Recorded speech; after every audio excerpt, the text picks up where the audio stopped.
Where's he gone? I don't know what. Oh, Jeff, where you gone? Anyway, welcome to the Aquatic Addicts Anonymous show. Anyway, we've got Skipper on, I don't know, one side. Come on, Jeff. Here, I'm back. I don't know what happened.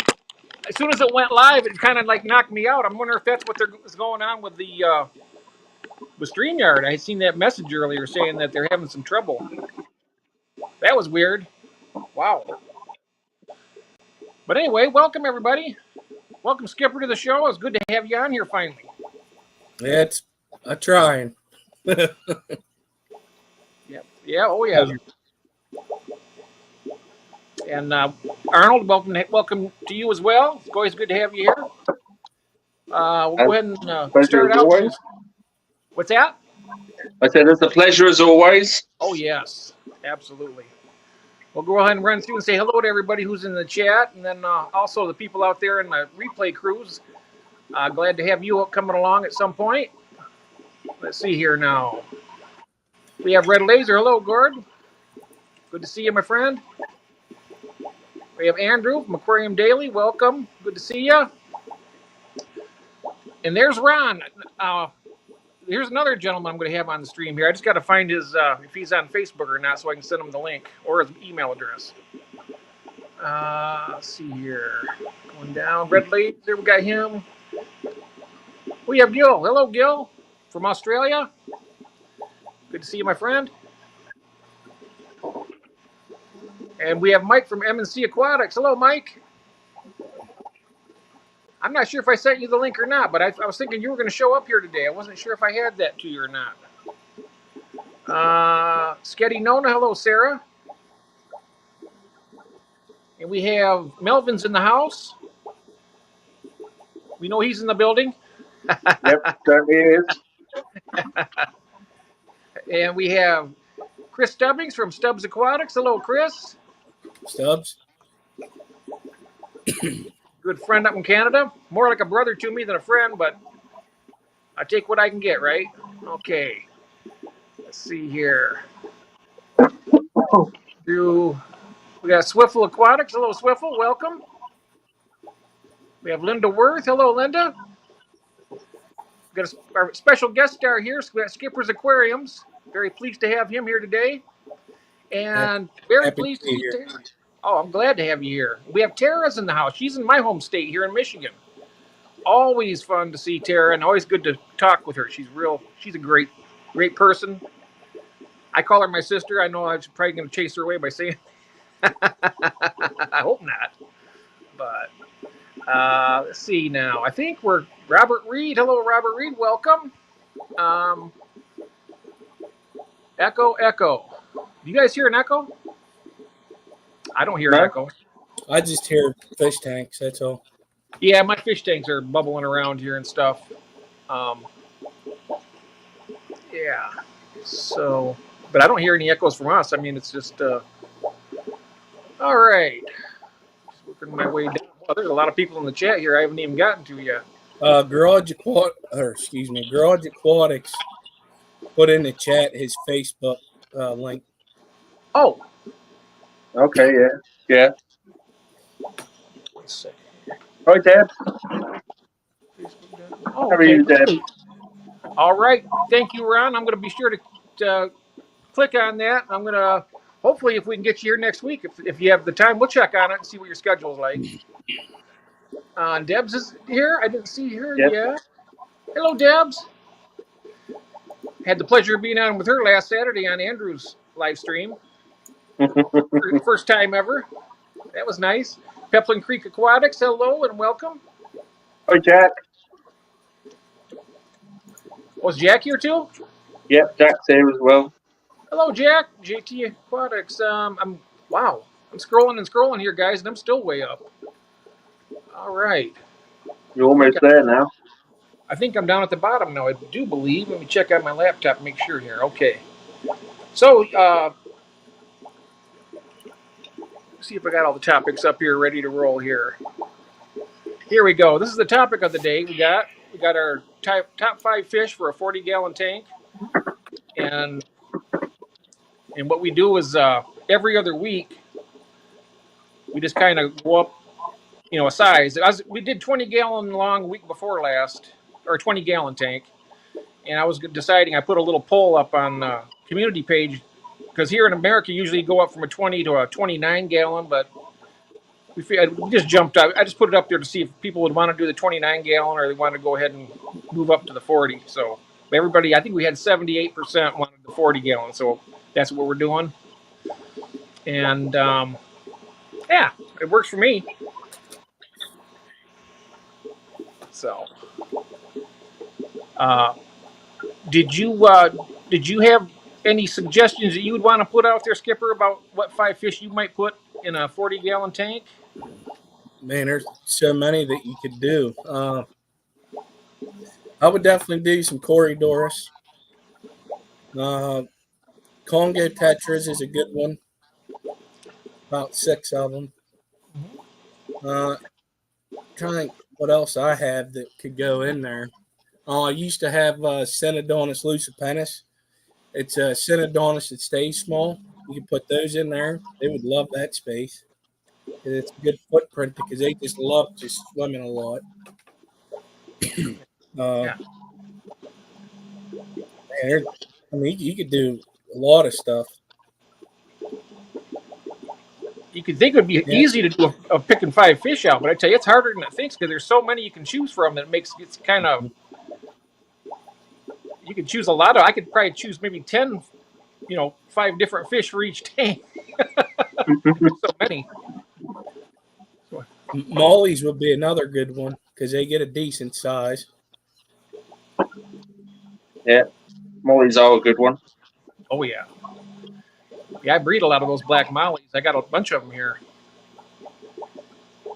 Just about sold out of them though. I got to kind of hold off on my sales on them, but mollies are nice fish. Oh, we got some. Black ones are kind of hard to find, so you'd be good at. I don't see. Oh, I got really good black ones. They're jet black too, and they are nice. If you ever want some, Skipper, let me know. Get you a pair or a trio of them, and they breed up for you too. I'll give them a try. If you want, I don't want to push them onto you, but if sometime you want them, let me know. Well, I like them. I used to have the Dalmatian molly years ago. Oh man, I love that one. But the jet black one, they're just a pretty cool looking molly, Yeah, I love it. I love seeing that jet black fish against the green plants. It really pops. Yeah. And we have Mel out. Here he is. Mel's Hi, Mel. Mel.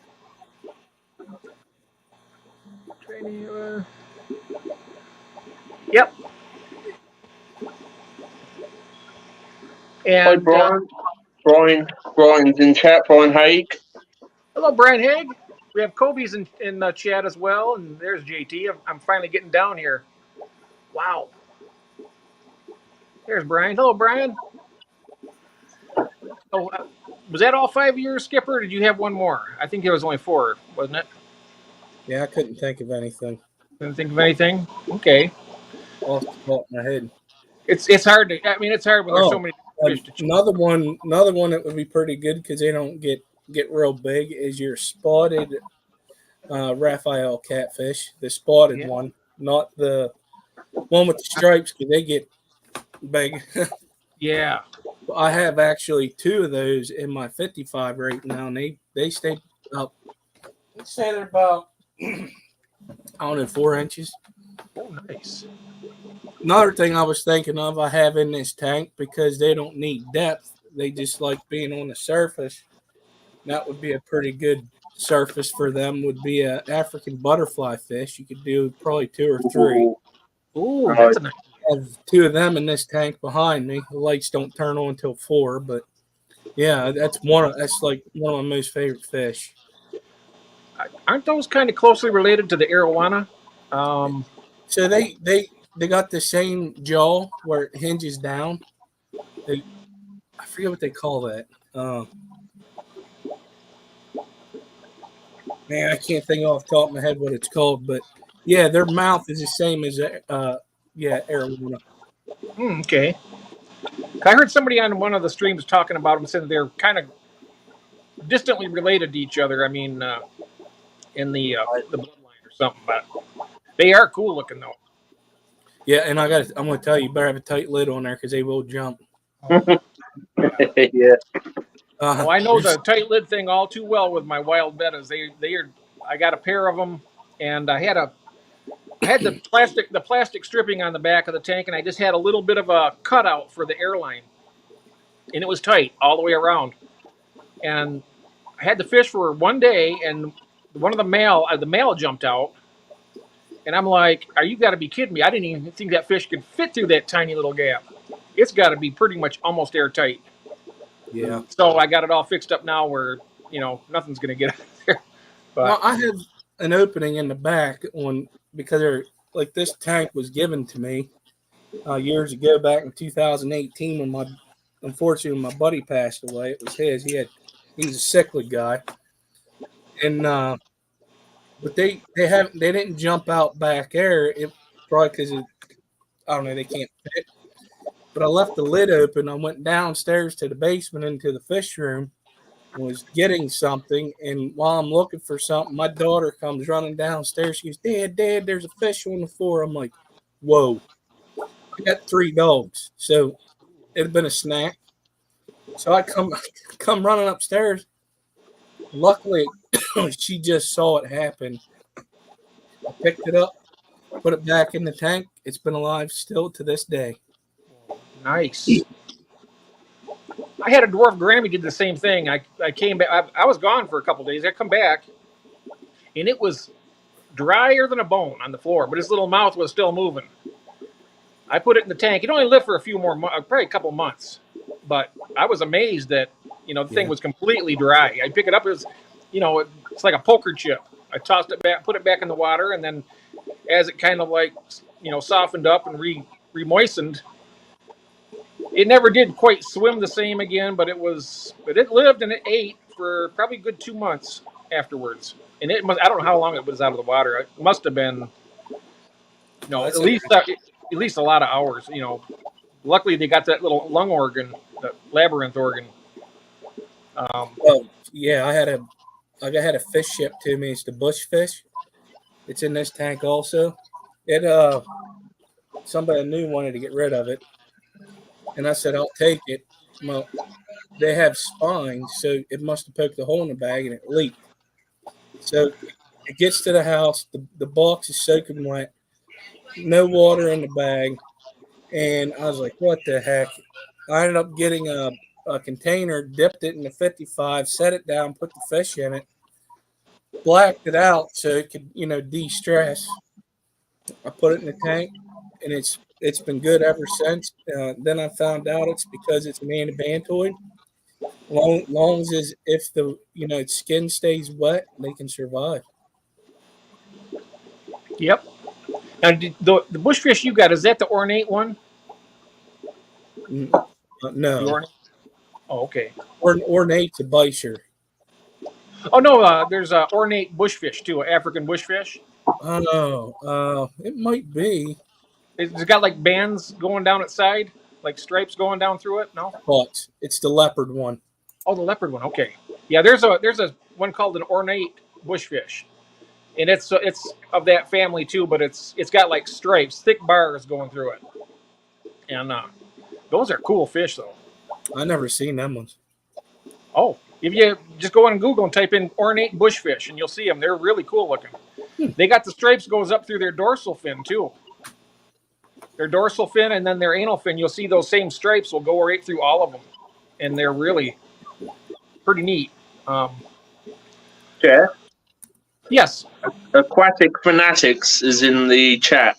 Oh, thank you.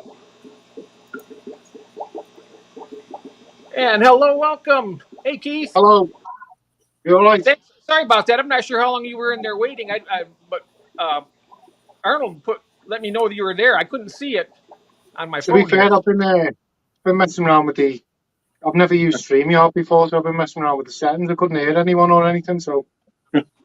Oh, okay. Yeah, when you're back in the green room, they call it. I think that's the way that goes. But anyway, I'd like to introduce you, Keith. Up in the upper right hand corner is Skipper from Skipper's Aquariums. He's Oh, here in mate. America. He's a great aquarist and a good guy. And I was going to ask him some more questions in a little while. And then we have right to your other side here, we have Arnold. He's in the UK also. I'm not sure where you Right, guys mate. live in conjunction with You each all other, right? but I'm down in East Anglia. Right down south. Yeah. Yeah. I had the moves on last week, a couple of miles that way to me. The river's just here, and then he's over there. So Nice. hey, Coral Works is there. Hello, Coral. Welcome. We have Fathom Aquatics. Hello, Alex. And here we have you here now. Welcome, Keith. So good to see you. got it. So we were going through. We got our topic today is the top 5 fish for a 40-gallon tank, and so far we had Skipper come through and he gave us his 5 really great choices. And Terry, you mentioned one earlier. What was it? The Celebreeze rainbow fish, I think. Let me go back here and see. But she had a suggestion. If you could put that back up, Terry, if you could. This chat jumps on me so much.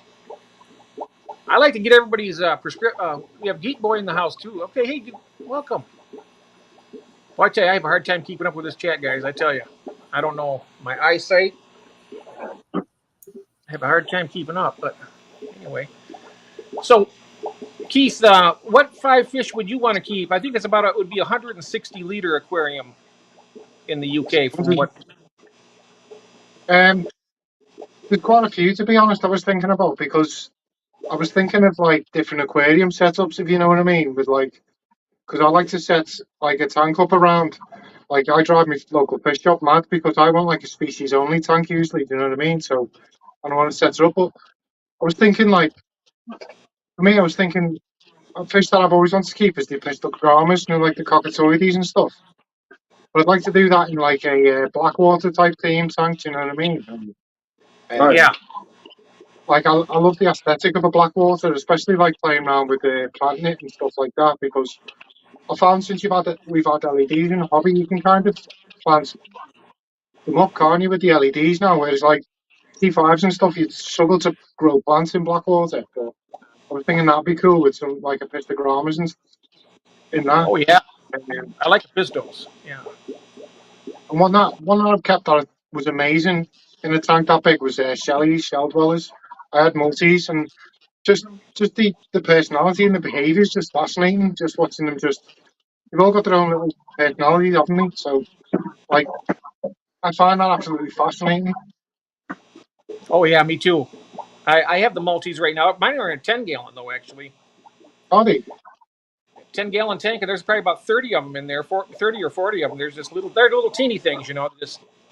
They all get. Yeah. I got black mollies in there as like a dither fish, and what I like about them is, you know, the black mollies. When the Maltese go up to chase them, the mollies will actually turn and face them. So they kind of stops them right there, and it's kind of like an interesting interaction. They don't really fight, but that No. molly will turn around and entangle with them if you do that. That's funny. In my last fish room, I used to have like a 4 foot by 2 by 2 Tanganyika set up, and I had Selmatochromis, you know, the big shellies, and I had frontosa in there, and the frontosa were terrified of the shell dwellers, and they'd have the shell dwellers pinned. The shell dwellers would have the frontosa pinned, and the frontosa were about a foot long, and these little shell dwellers, they were terrified of it. It was ridiculous to watch. Oh But yeah, that's another cool fish. Another that fish makes I've been looking at that's is fun to watch. As long as nobody gets hurt, it's fun to watch. You know, I like watching when they get up there. That, like I say, that molly would turn on them. It's like, oh, back and forth a little bit. yeah. I had a little video out not too long ago. I had in my 20-gallon tank. I got these cherry barbs. I got a male and 2 females, and the male cherry barb got in a fight with a male black molly because the cherry barb the molly was trying to go down and mate with the female cherry barbs. I know they're not the same species, but he was trying to do it. And that the male cherry barb was down there, and they were locking jaws. I've never seen that happen with those type of fish. No, I've They never were seen them. oh, Well, I got my video out. I can let you know on Facebook later, and then you guys show it to you. You can watch it. It's just about 3 minutes long, but they have quite a battle. You can see right on the YouTube there. But I'll yeah. find it now. I'll find it now, Jeff, and then I'll put it in chat. Oh, okay. Cool. Thanks. Yes. Chris says he remembers that video. Yep. I didn't think they would be that aggressive, but I tell you that little cherry barb, he doesn't take any guff from me. I got a paradise fish in that tank, and I don't know if you know much about paradise fish, but they're pretty aggressive. And that cherry barb if he gets too close to him, that barb will turn on him. It's really amazing to see that because he's not even half the size of that paradise fish in there, and they are mean. And we have Sean in the chat. Hello, Sean from Hertz Koi. June's in chat as well. Hello, June. Thank you for putting that link up, Arnold. That's very nice. All right. But there's a link right there for you. You want to see that action between the cherry barb and the molly. It's pretty interesting. Hi, Tommy. Hello, Tommy. So what I think I'll do next is okay. Of course, Skipper and Keith, they didn't know about what we put together a little presentation for our best 5, and then later on when we do, if you want to do the same thing, you guys are more than welcome. If you want to try and do it. I'm just basically learning how to do that kind of stuff. I'm not very good with the technology, but what we'll do right now is we'll go ahead and we'll do Arnold's top 5, if that's all right with you, Arnold. Yeah, go ahead. All right, so I'm going to go ahead and put Arnold's top 5 up right now. So enjoy, everybody. Hello everyone, and welcome to King's Aquariums and Ant World's top 5 fish for a 40-gallon tank. We hope you enjoy. In at number 1, we have angelfish. Many different colours and variants. Beautiful swim patterns when in a large group. Great centerpiece for any aquarium. They can recognise their owners and can live up to 15 years. In at number 2, we have the keyhole cichlids. They are shy and very peaceful. They feel confident when living with a large school of tetras and rainbow fish. Beautiful coloration in both male and female, and they don't get overly big. In at number 3 is the horseface loach. They are super peaceful, bottom-dwelling fish, love to burrow underneath the substrate, and their long snout that looks like a horse's muzzle. In at number 4, the neon dwarf rainbow fish, one of the most colourful rainbow fish species. Great schooling fish, very active, compatible with most invertebrates. In at number 5 is the giant African fan shrimp. There are many different colours available. They are efficient filter feeders. They can live for 3 years plus. They are very peaceful and can live with most community species. They get their names from its unique fan-shaped appendages that it uses for feeding.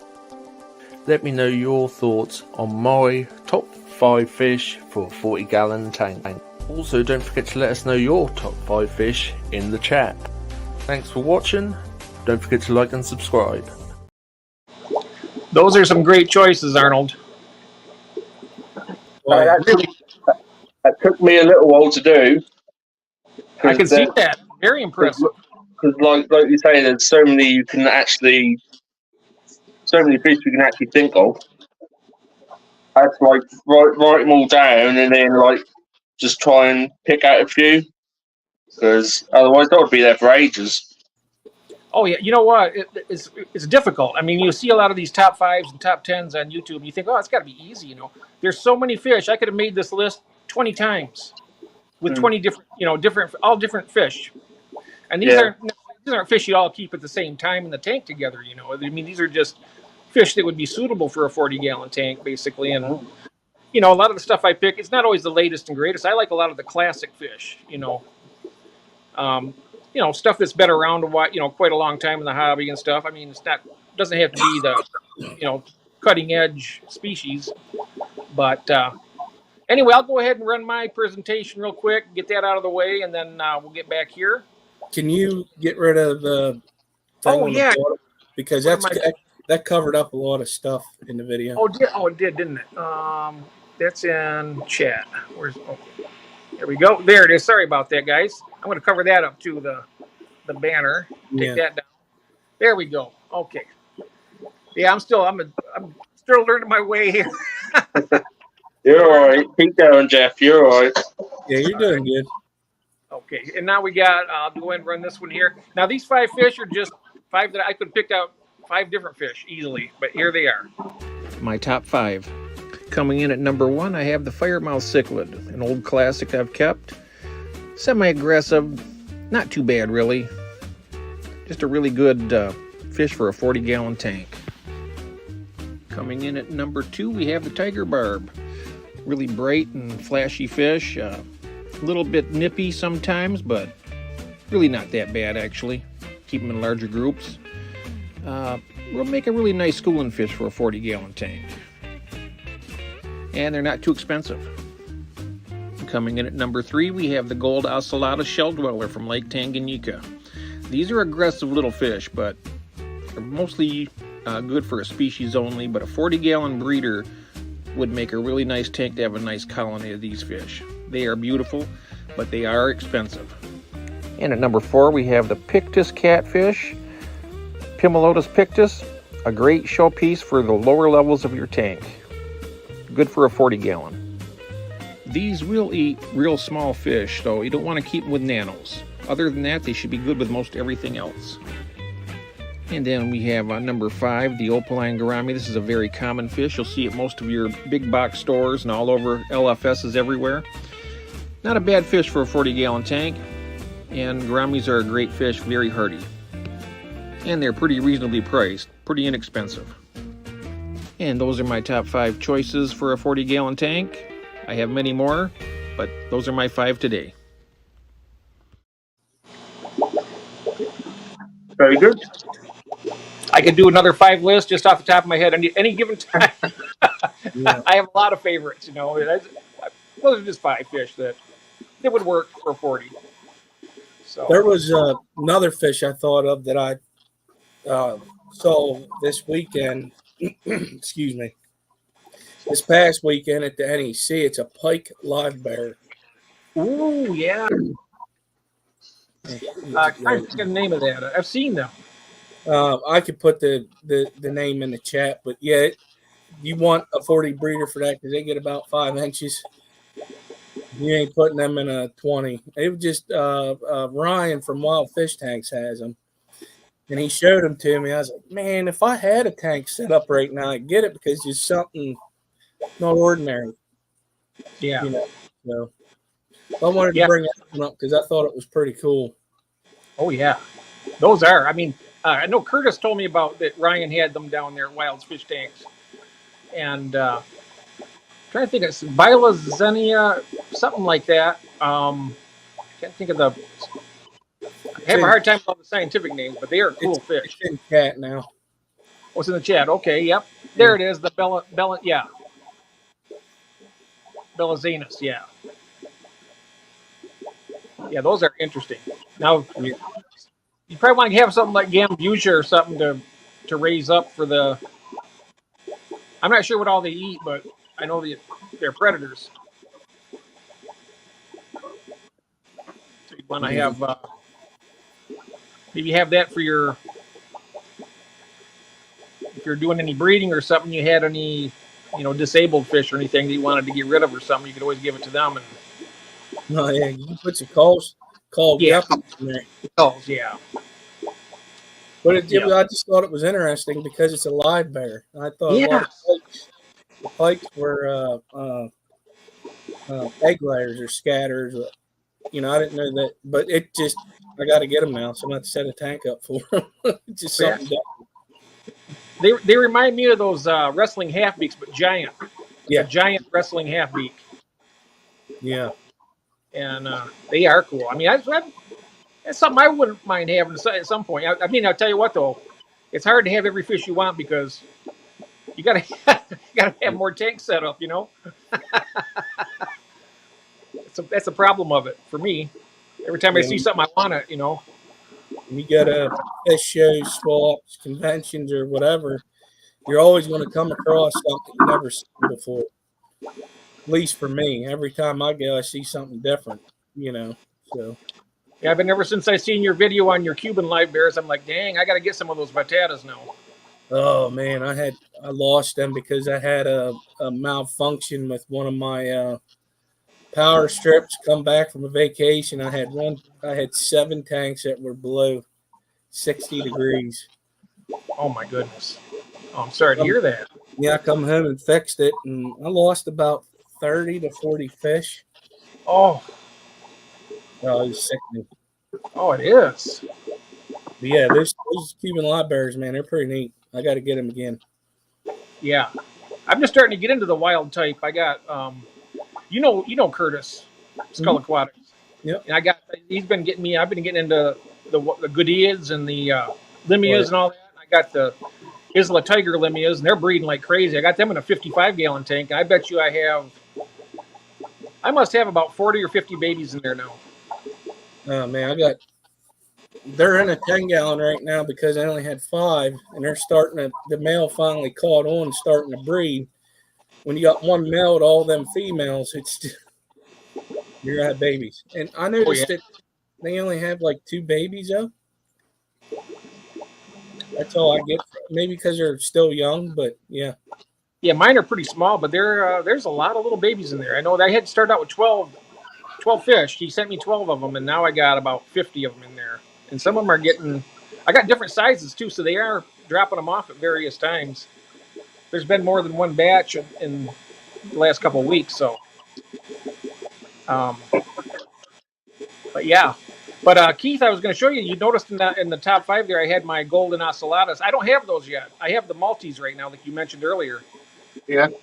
But those golden ocellatus that's a species I want to get. I've never seen them in a shop by me for sale. The ocellatus. It's always usually the Maltese or the Similis you get by me. Yeah. We get quite a different.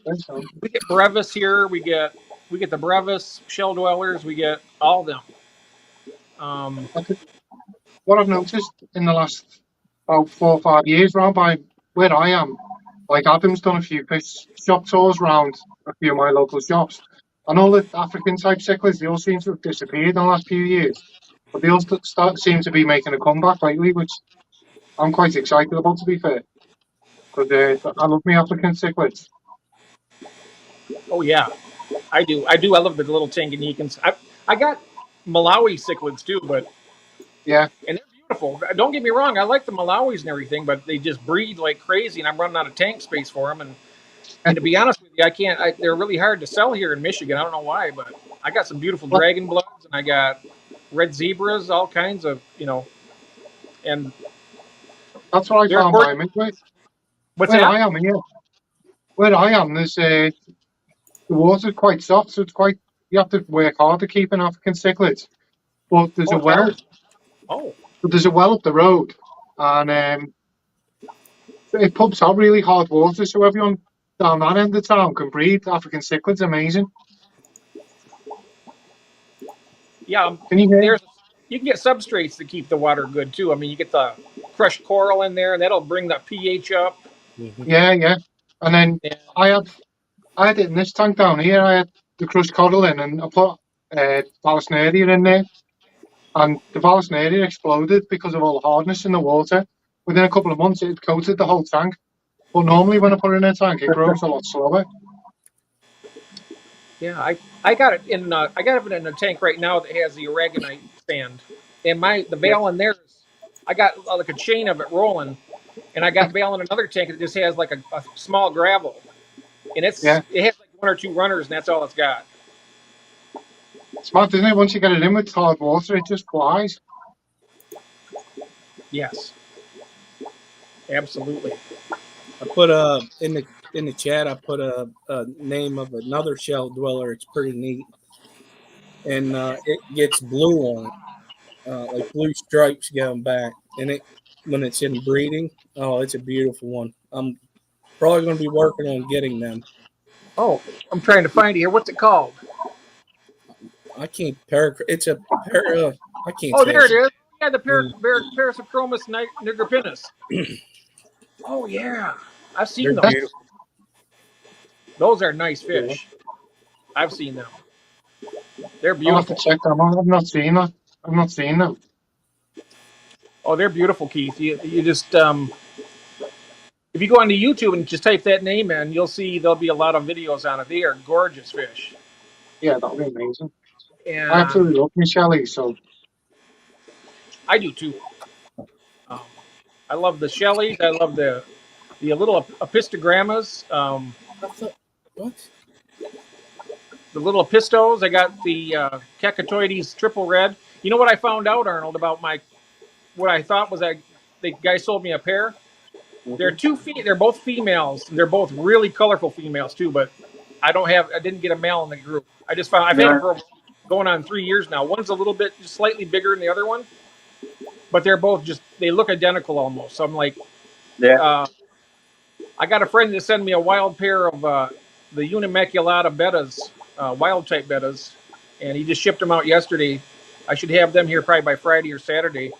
And he breeds the Cacatoides triple reds, and he said take a picture of them and send it to me. So I did it, and I sent it to him over Messenger. He looked at him, he says they're both females because the dorsal fin the males have this thing that kind of pops up over their head, right?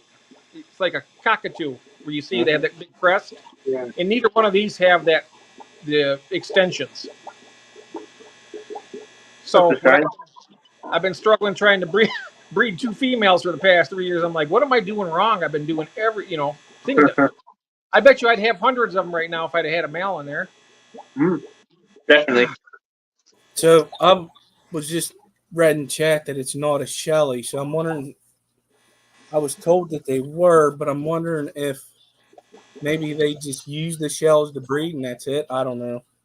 It could be. I know they're classified as a rock dweller, but there's a lot of rock dwellers, like little caudo. I don't know if you know about the caudo punctatus. They call them the caudo punks.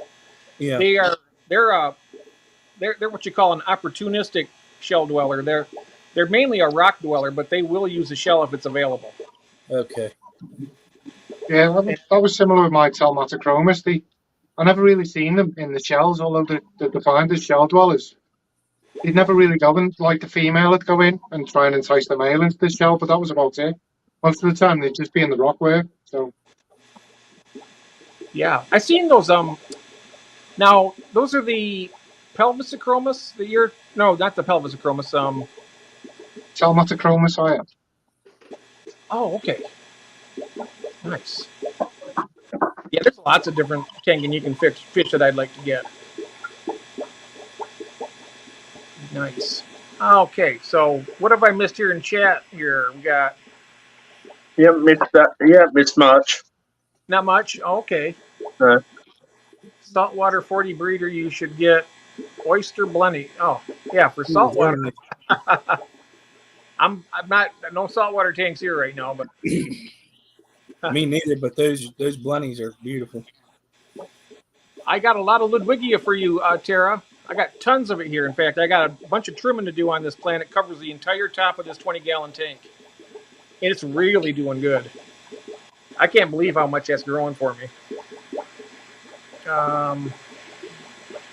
Okay. Elisham's in the chat. I didn't see that. Hello, Elisham. Barbara. Hello, Barbara. Yep, Barbara Jackson. Yeah. Yep. All right. Okay, I want to ask Skipper some questions now. I don't know if anybody, I know some people out there are aware of it, but you run the auction on YouTube for the Fish Fam, right? Yeah, I run the Aquarist auction. As a matter of fact, it's going to be in 10 days. I got to get stuff together. It starts April 20th at 8 p.m. It'll be on my channel. It'll probably I try to get up to 10 people. So if I get 10 people, that's 20 lots. And a lot of the stuff is people that had these fish for a while that they're not doing something with. They want to get rid of them, like sell them. That's fine. Breeding fish. If you're a breeder, come on up. It's unfortunately for you guys, it's U.S. only. But yeah, I mean, it's a great thing to watch because I got to see very different fish, many different types. I I try to keep it under 2 hours. I mean, it's just a pretty good thing. If you want, I'll have to dig the email out because I haven't used it in a while. It's one of those things. It's a seasonal. It's aquaristauction@gmail.com. If you're a breeder and you want to get involved selling some of your fish, you're more than welcome to come up. You got to know how to ship them, though. That's one of the stipulations because you come up there, you could be on the East Coast and somebody from the West Coast is going to buy them. You got to know how to ship. Oh, yeah. I've been watching. I've seen a few of the auctions. I was watching. I noticed that a lot of the YouTubers out here will, there's Steph. I can't remember. It's been a while since I've seen her, anything posted from her lately, but she had some L236s that she had. She still has them too. And then she also sold some. I know Jeff Kane bought some back at the last auction. I was watching that. Wow. It's a lot of fun. I mean, something new too, like my friends in the UK, you guys could take that model. I don't know if you could probably do something similar in your country. Yeah, have definitely. an online auction. That would be really interesting. Yeah, and then here's the thing. I don't get nothing from it. I don't ask for money. There's no fee. There ain't like a percentage like you that's one of the big disclosures I put in the description is I don't make no money from it.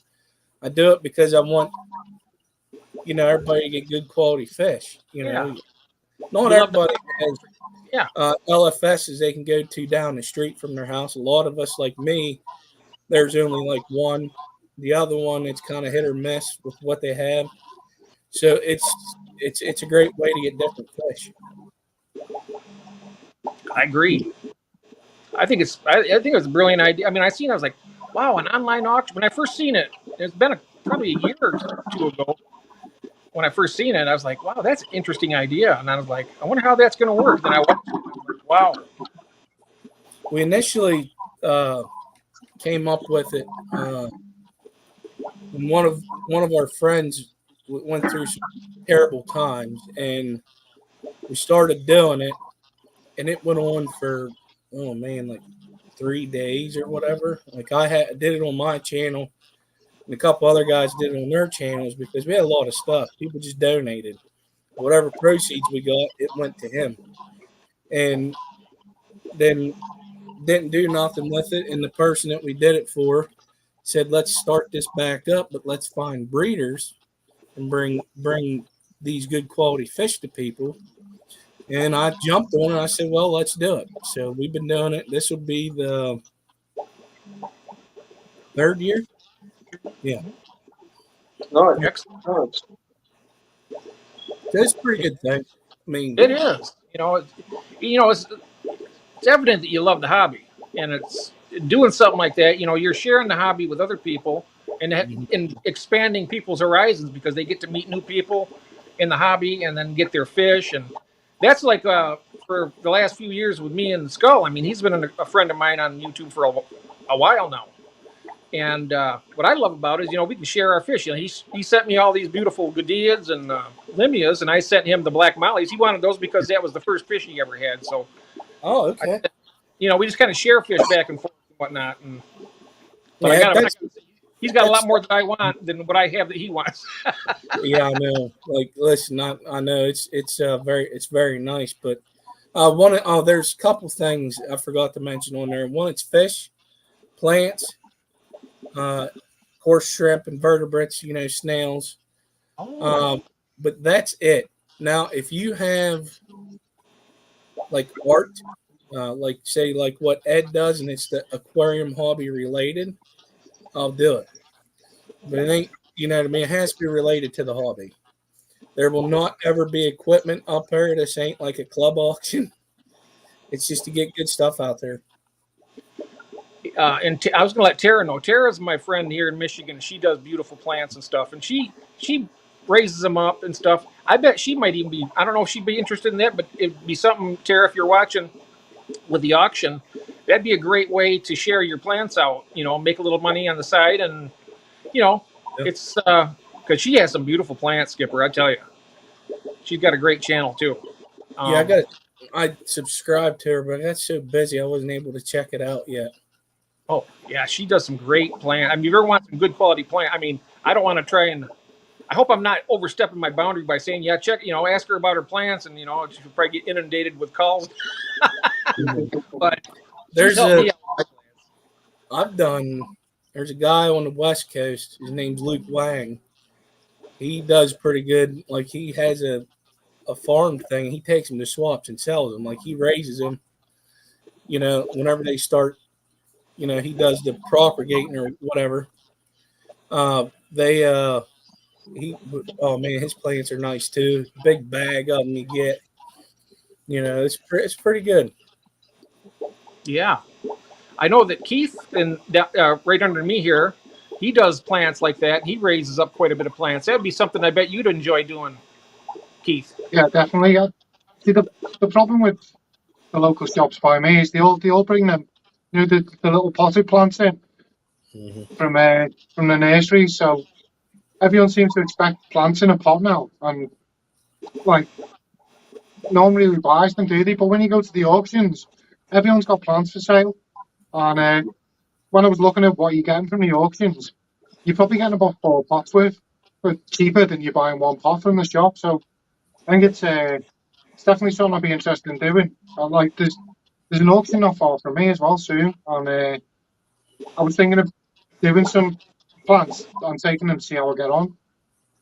That's a good idea. Yeah, absolutely. I'm just new to the plants basically. I for the longest time I just had big cichlids that would tear plants up, so I never even had plants up for like the last 2 to 3 years. When I had my Tanganyikans, I used to just call me plants tank garnish when I had my Tanganyikan cichlids, because the plants would be gone in a week. Oh, the Malawis are even worse. I used to take hornwort, a big handful of it, and I toss it over here and with these red zebras over here. I'm talking a big bunch of plants, and within a week it's gone, all of it. And that's a tough plant. I don't know if the hornwort is a really tough plant, but they eat every morsel of it. Yeah. If I ever had too much, but right now that I'm breeding the live bears, I'm saving all my hornwort because that way I get more yield out of the fry. They can hide up in there better, and I get more babies. But the hornwort does not do good for me. No, it doesn't for me either. Oh, but if I put it outside in a pond, it's great. But in my house, it's like you're in a forest with a bunch of pine needles that fell on the ground. Oh wow! Yeah, I don't know what it is. But outside, it does really well.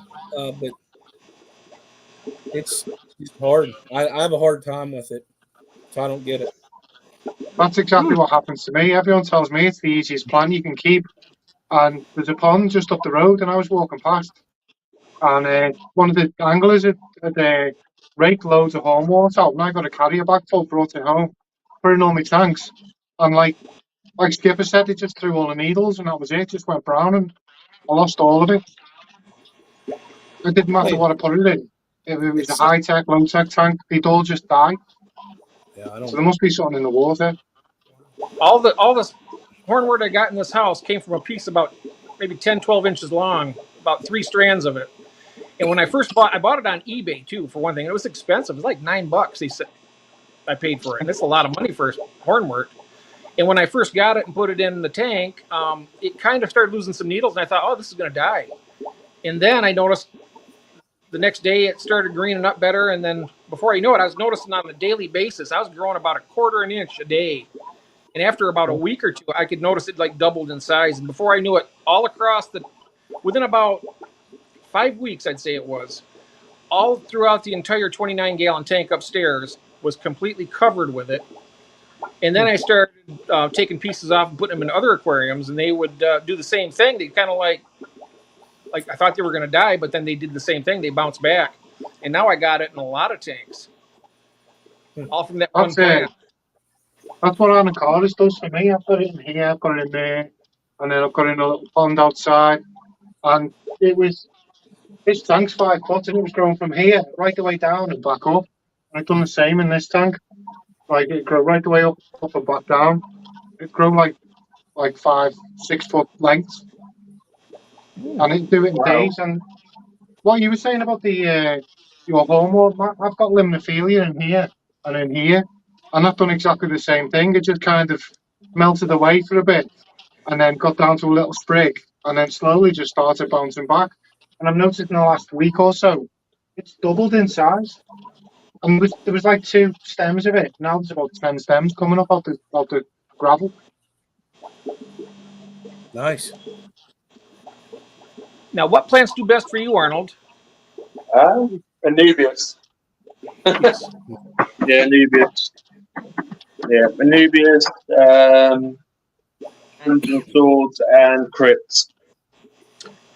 Oh, I got a crypt from Terra. I got the crypt red undulata, and it's doing really well.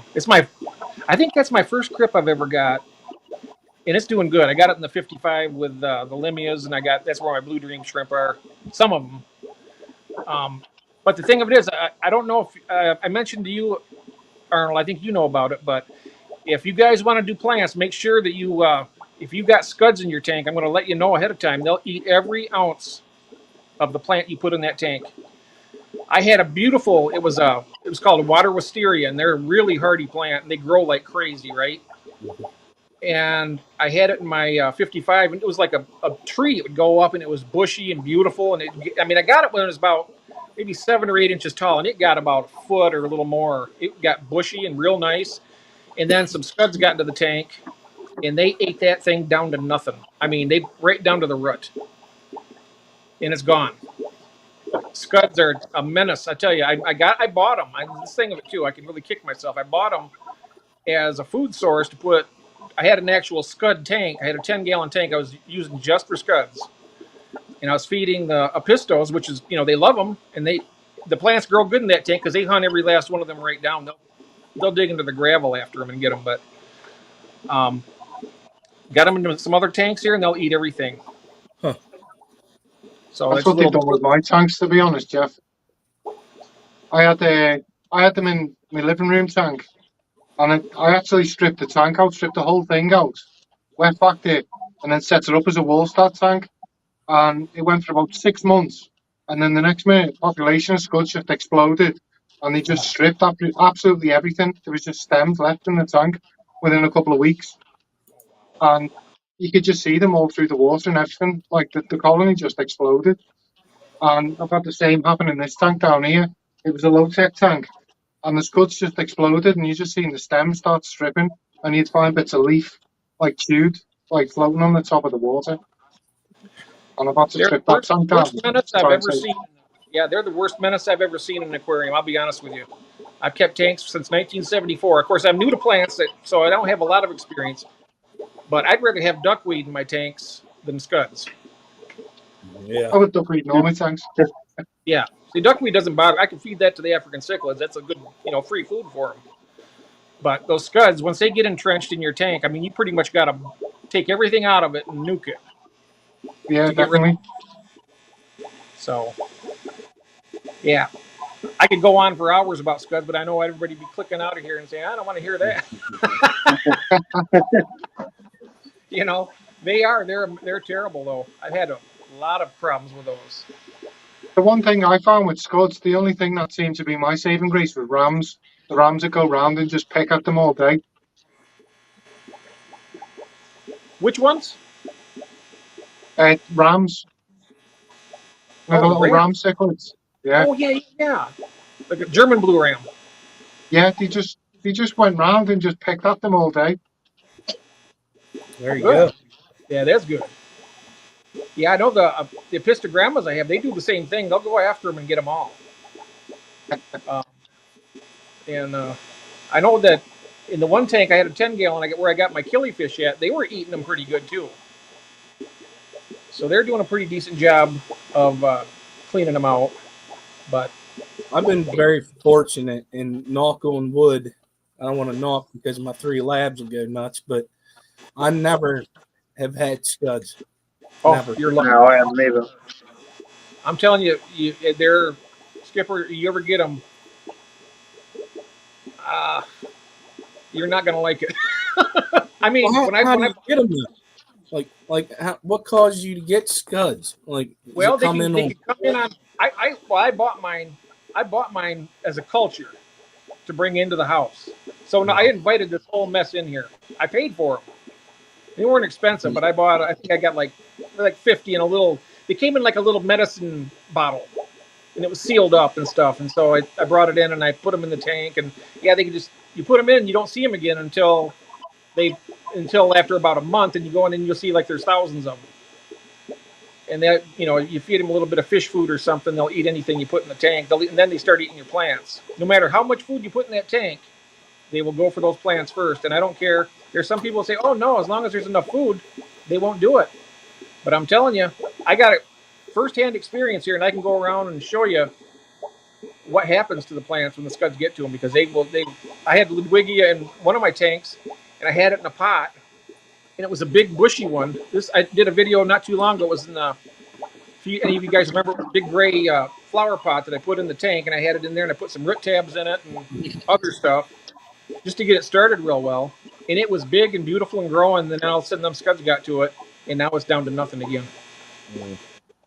So, but that's where I got my wild type bettas, and they have been hunting them down now. So that's a good thing. I don't think they're ever going to get all of them. I don't think that's impossible until you either boil the gravel, get all the gravel out of it, or all the substrate, and just boil it in boiling hot water. What I've been doing now is I got these spawning mops. I'll put them in the tank. I'll leave them for about 4 or 5 days. I'll take them out, take them over to the sink, and I'll open them up, and you'll see inside there's scuds everywhere. And I get a bucket of boiling hot water, and I'll just soak them mops in it to kill them. And then I'll rinse them off real good, and then I'll put them back in the tank, and then I'll do it, swapping them out, and I'm getting a lot. It's like a never-ending supply of them. But yeah, they're a menace. They really are. So let's see here. What have I missed, Arnold? Anything? Not really. LJ Shrimp is LJ, in she's chat. here. Oh, Laura. Hello, Laura. It's my neighbor. Literally 30 Oh, minutes hey. away. So Achilles eat everything. Yeah, they've been doing a good job eating those scuds. I like that. I got those golden Austral killifish. I got a pair of them. I got them from Dan's Fish. I didn't win a gift card. Debs did. Did I tell you about that, Arnold? She won a $50 gift card from over in England, but he doesn't ship to England, so she gave it to me, and then I just gave her some money for it to go to Maidenhead's. Oh, So nice. that way she gets, she won it, and she was nice enough to give it to me. I figured, well, I'll give her, the money back that she can spend there. It's not fair for me to get something like that, and when she won it, but I just did it. I thought it was a good thing to do, and so I one of the things I got was that pair. Yeah, nice. Home of the Clown Triggers in chat as well. Oh, welcome. Let's see here. Brian's saying, in my tank, my guppies. Oh, your guppies eat the scuds? Yeah, Endlers. My Endlers and my, they don't eat them. Well, guppies are a little bit bigger than the endlers, too. So. Oh, yeah.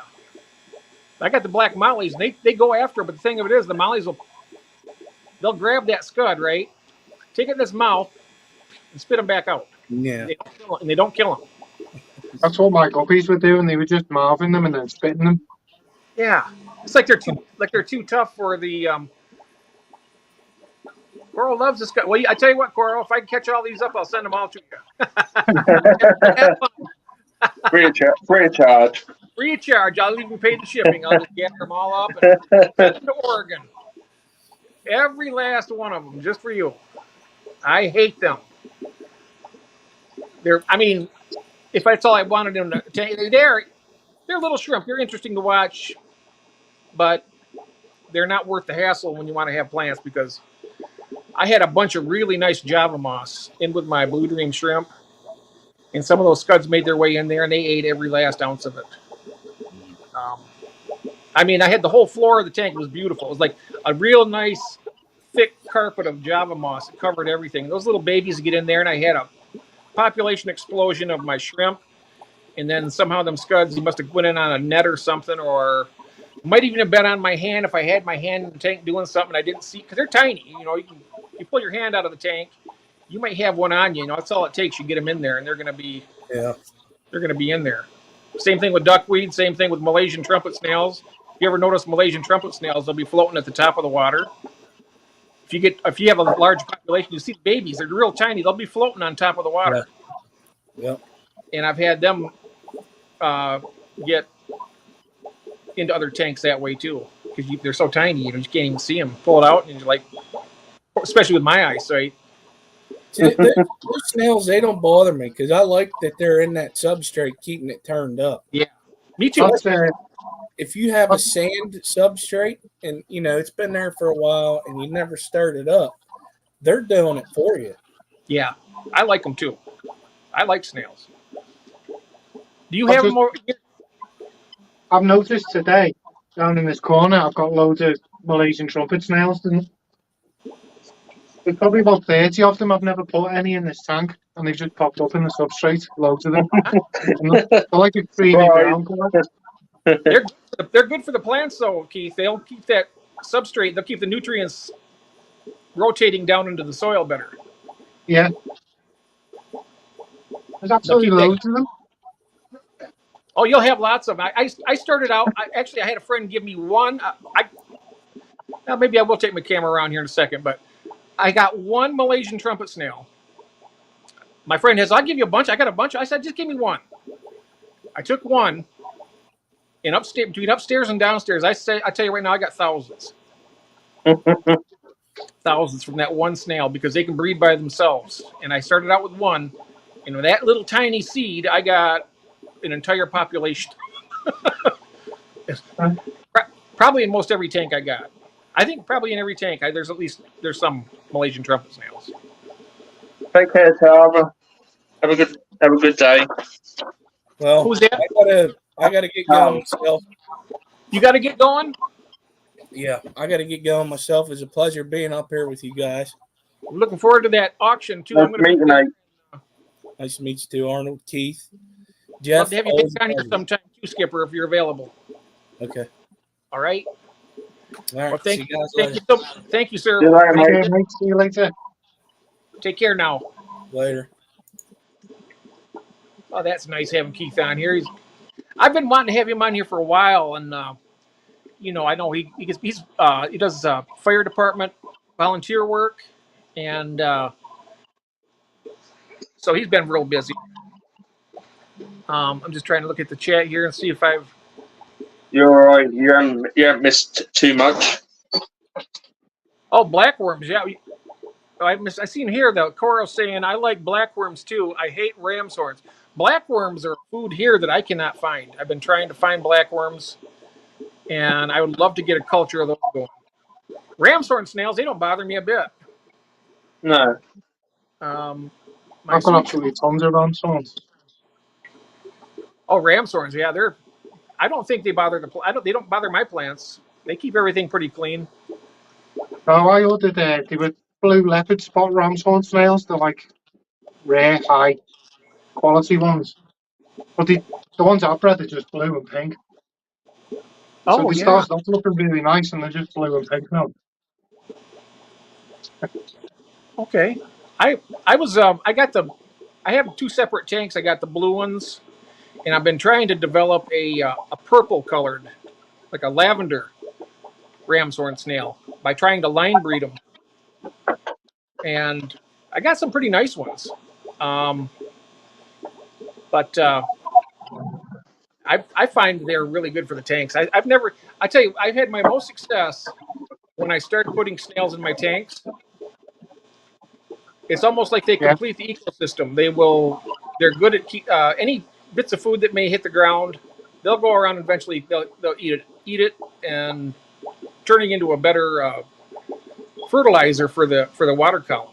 They'll, instead of having an ammonia spike, they seem to be doing good. See, Barbara says, I hate MTS. The Russian nesting snails might never go into the substrate. Oh, Russian nesting snails. I've never heard of those. Have you heard of those before, guys? Never heard of them. No. I haven't either. They never go into the substrate. That's interesting. I put MTS in my sand bottom tanks. Yes.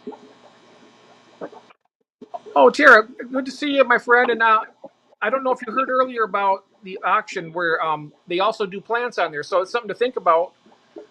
They And have they have been talking about it in chat. oh, have they? Okay, Yeah. like I said, unless they want to see me doing my Inspector Control, I can't see it. I have to do this to see the chat with my eyesight until I get my reading glasses. But maybe I'll just do that. I'm not.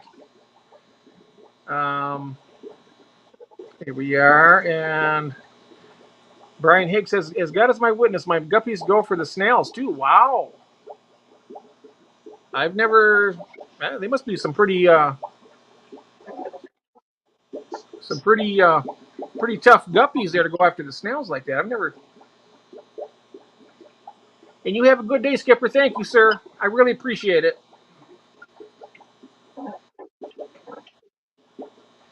I'm just running down here. So, Keith, this is your first time on the stream, and I'm really glad that you're here. At some point, now, I have so many ideas running around in my head all the time. I have a hard time getting them out a lot of the time, but I know that I plan on doing, and Mel knows this. I've been trying to plan to do a dirted tank, and Okay. when I do that, I'm having Arnold and you on here, and then now there's another YouTuber, Patty from Patty's Aquatics. I told him I'd Oh like yeah, him. You know Patty? he's proper cool, Paddy. I think. Yeah, yeah. Patty's Aquatics. He's here in Wisconsin, and he has Yeah. all of his tanks are dirted tanks. And I figured what I'm going to do is set my tank up. I'm going to take the tripod, have you three guys. You can be talking on the screen here, and I won't even be on the screen. I'll just be setting up this tank. I'll be able to hear, and I might be able to talk if I have my uh, lavalier microphone. I got to get one of those so I can be able to do that. But I'll just turn the volume up so I can hear you guys. And then I'm going to set it up, and then I thought it'd be kind of fun to do that live. I don't know, set it up and get some plants in it and get it kicked off. I thought that would be a fun time. Yeah, And that that way sounds cool. you could give your input on it, and yeah. Sounds like it's going to be a good video, that, or good live anyway. Yeah, and we could do it. I guess being here, it's always good to talk with everybody and find out what if anybody has ideas what you'd like to see done live on, like out here. For like, say, in other words, you want me to like show you how I take my female African cichlids out and put them in a breeder box. They'll be holding their fry or something, and maybe they have it where they release them or something. I could probably try and do that on a live. Or there's a lot of various things we could do that aren't typical that you would see on a live stream. I mean, like setting up a tank or something that's happened before, but there's a lot of things that can be done. So, any ideas that you have, in other words, if there's something you want to show Keith or Arnold or anybody else, Mal or anybody, um, we can set it up and do it that way. I mean, that way, you can show your stuff. It's like I had what was called show and tell a while back, where people could take their cameras around. It's real easy to do. And if you want to show a tank and talk about a tank that you're particularly fond of or that you want to talk about, you can do that. I was thinking that Yeah. that would be a good idea. Yeah, that sounds like a good idea. Then. See, I've been thinking about something like this myself because I watch a lot of bonsai videos on YouTube, and a lot of the lads who are doing bonsai, they do all the maintenance, all the work on the trees on live streams, Oh, I think it'd be cool to do stuff like that in our hobby as well. To show people you doing your maintenance on your own tanks and stuff like that, and what you get up to. Because the likes of today, my 25-litre Wallstad tank. I was testing all the parameters on it, and I've ordered like test kits that people wouldn't normally test. And with a normal test kit, you test like your nitrates and your nitrates, ammonia, your pH, your GH. And I tested all them, and they all looked fine. And obviously, because you're using your soil and the fish food as your fertilizer, I've tested the phosphates and which you normally test in a marine tank, and I've also tested the potassium. And for some reason, the potassium's through the roof in my tank. Now, I'd never thought about testing that before I started reading Diana Wallstad's book. And then when I tested it, I was like, so I basically had something going on in the tank that I'd never thought about testing. Mm. Yeah, I can imagine that there would be different properties in the soil that wouldn't show up on the typical test kit. Now, the last 4 weeks, I've been testing it with the standard test kit, and everything looks great. And then I was thinking, because obviously you have to buffer your water, don't you, to get it stable so the plants can absorb all the nutrients. Like when you buy an old, I don't know whether I've got one here, but again, I've got one here. So when you buy the complete fertilizer, it's all been set up so it'll go KH and GH into your water so it stabilizes. So like your plants can absorb all that. But with the Wallstad or Delta tanks, your tank's not necessarily set up with the right GH and KH, is it? Because it's basically on your tap water. So I thought to test there and make obviously the macronutrients from your fertilizer, because you're not dosing the fertilizer, you're expecting your soil and the fish food to do it. So I tested it and doing miles out. And I found that fascinating. Definitely, yeah. Because as you say, most of it is you would test for a marine tank, wouldn't you? Yeah, definitely, yeah. Because a lot of the stuff I've learned or I apply to my planted tanks, I learned when I had marine tanks. Because there's a lot of stuff that marine keepers take for gospel that freshwater aquariums, it's like a phosphate. Mm-hmm. No, I don't know any freshwater fish keepers who talk about phosphates really, apart from like the high-tech planted tank lads. Yeah. Yeah, I know that the phosphates, if you have an overabundance of phosphates, I know that's setting up an environment that you could get the cyanobacteria. I know that I had high phosphates in my 29-gallon upstairs, and it was very interesting because people would say, well, it's poisonous to the fish, the cyanobacteria. Yeah. Basically, all it is an algae. And what I found is this is back when I first started into my black mollies, I bought my original 5, which was 2 males and 3 females in this 29-gallon tank. And I had this huge breakout. It was like blue-green gelatin that grow on the side of the glass, even all over the place. There was just tons of it, right? And I thought it was just algae. And I brought my mollies in, and lo and behold, within about a month, they ate every ounce of that out of the tank. Wow. And they've been thriving. I mean, I think I've just recently lost one of the original 5 from that. Yeah. From about 3 years ago. They've been living. I mean, they're still doing really good. I mean, they've bred, and I've had, but they ate all the cyanobacteria out of that tank, or the blue-green algae is what I called it. But then I found out that it's probably cyanobacteria. It's the same, same thing, isn't it? Blue-green algae and cyanobacteria. But I watched those mollies. They voraciously ate it, all of it. They were tearing chunks. They were tearing chunks off it, eating it, and they were getting really fat. And they started breeding like crazy. So cyanodes and baby mollies. Yeah, they did. They ate a lot of it, and they created a lot of nice offspring from it. So I don't know if it's such a bad thing now or not. Phosphates.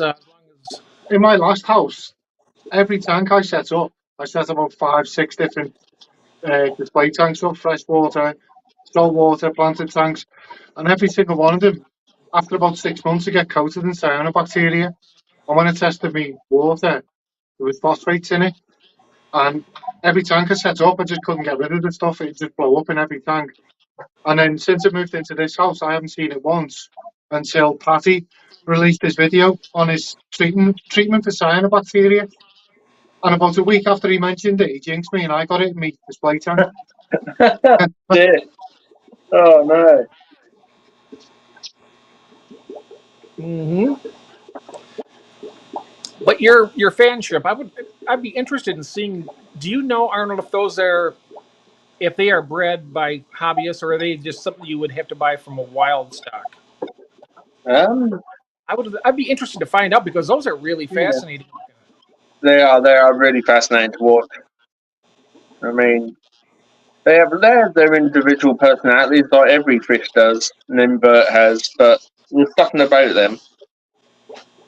And I mean, you know, they aid the filter as well. They help your filtration as well. So, but no, I reckon they probably are bred by like a local breeder, or you know, or big breeder, big fish farm.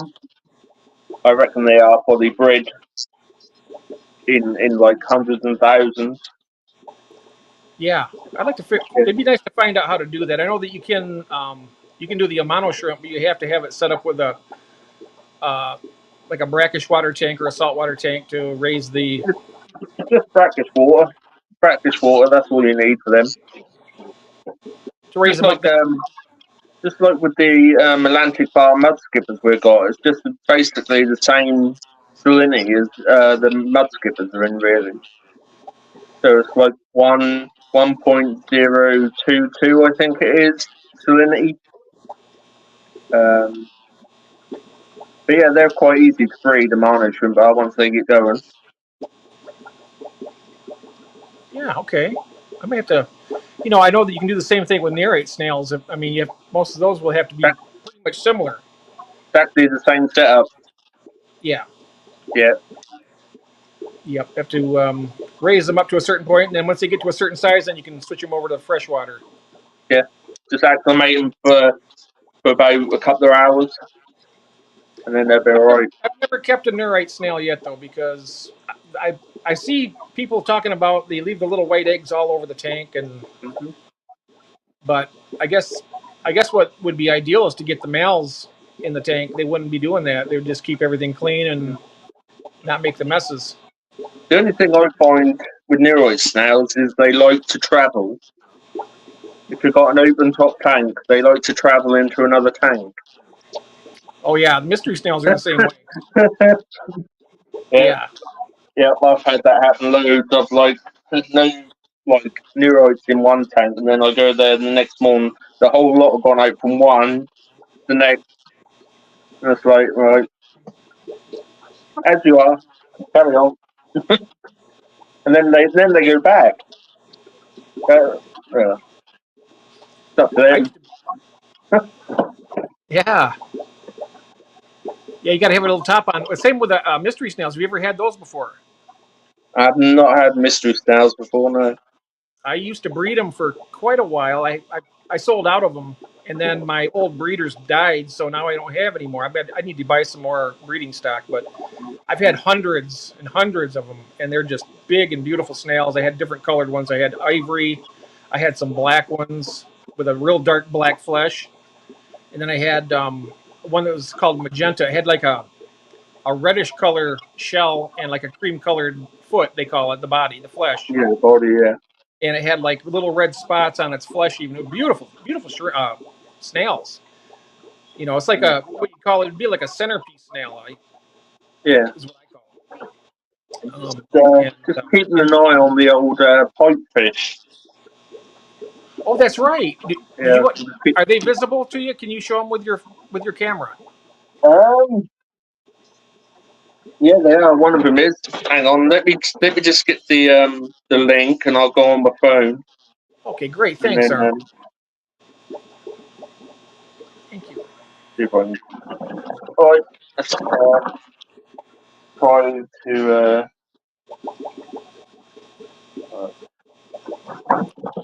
Garage Aquatic says that he's had a couple of mono shrimp that had decided to go walkabout and ended up in another tank over the pothos. Oh, wow. Right, I found them now, Jeff. Okay. So if you, I'm in the green room now, so there should be another pop up. You should be able to see me in the green room. Oh, I'm sorry. Let me take a look here. Yeah, there it is. Thank you very much, Arnold. Add to stage. There we go. Got it. There they are. And now I'm going to add it to the. I'm going to add it to the big screen. There we go. There's one there.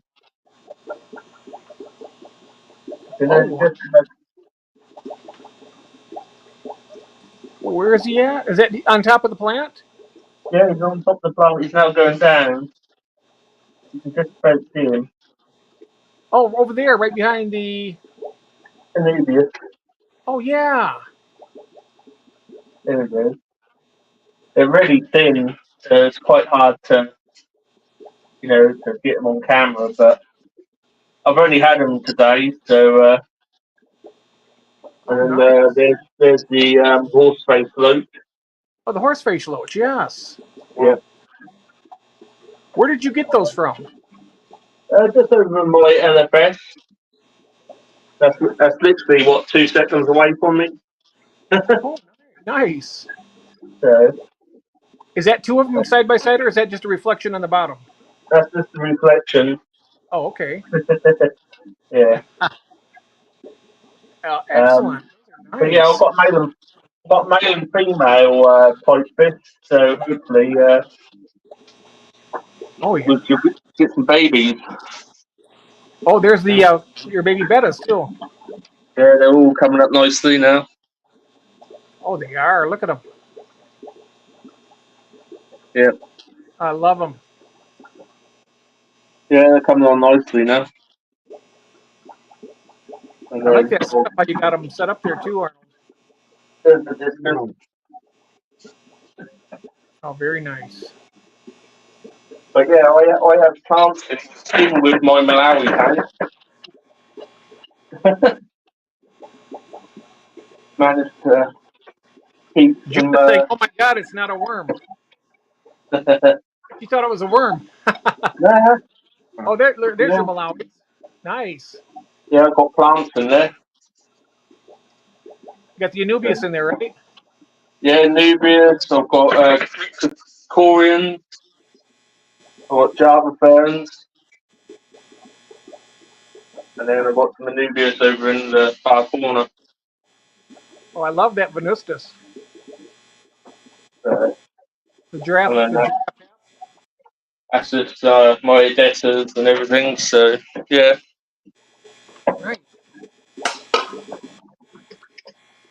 How often do you change the betta's water? Andrew was asking from Aquarium Daily. What the babies? The baby betters, they get done every 2 days. Oh wow. Yeah. So only half the container, and then you just you just get all the sediment off the bottom with a pipette, and then you just top them back up. So yeah, those pipe fish, there's something else there. They're cute. Yeah. And I mean, like when they spawn, the male will keep the babies in a pouch, like a seahorse. Oh, do they? Yeah. Yeah.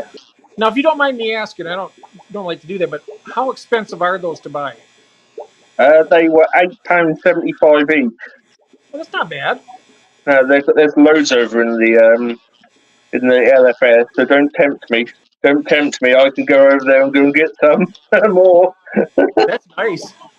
It's a good thing I don't have a LFS close to me because I could easily get myself in a lot of trouble. Well, yeah, literally, I open my door and about 2 seconds down is a fish shop. Wow. So, yeah, it's lethal. Absolutely lethal, that is. Yes. Temptation. Takes a lot of willpower, doesn't it? The amount of fish that I've rehomed from that LFS is crazy. Well, you're in the right place though at the Aquatic Addicts Anonymous because. Oh yeah, I've certainly got a problem. Definitely. You have to exercise willpower to prevent from overdoing it. Yeah.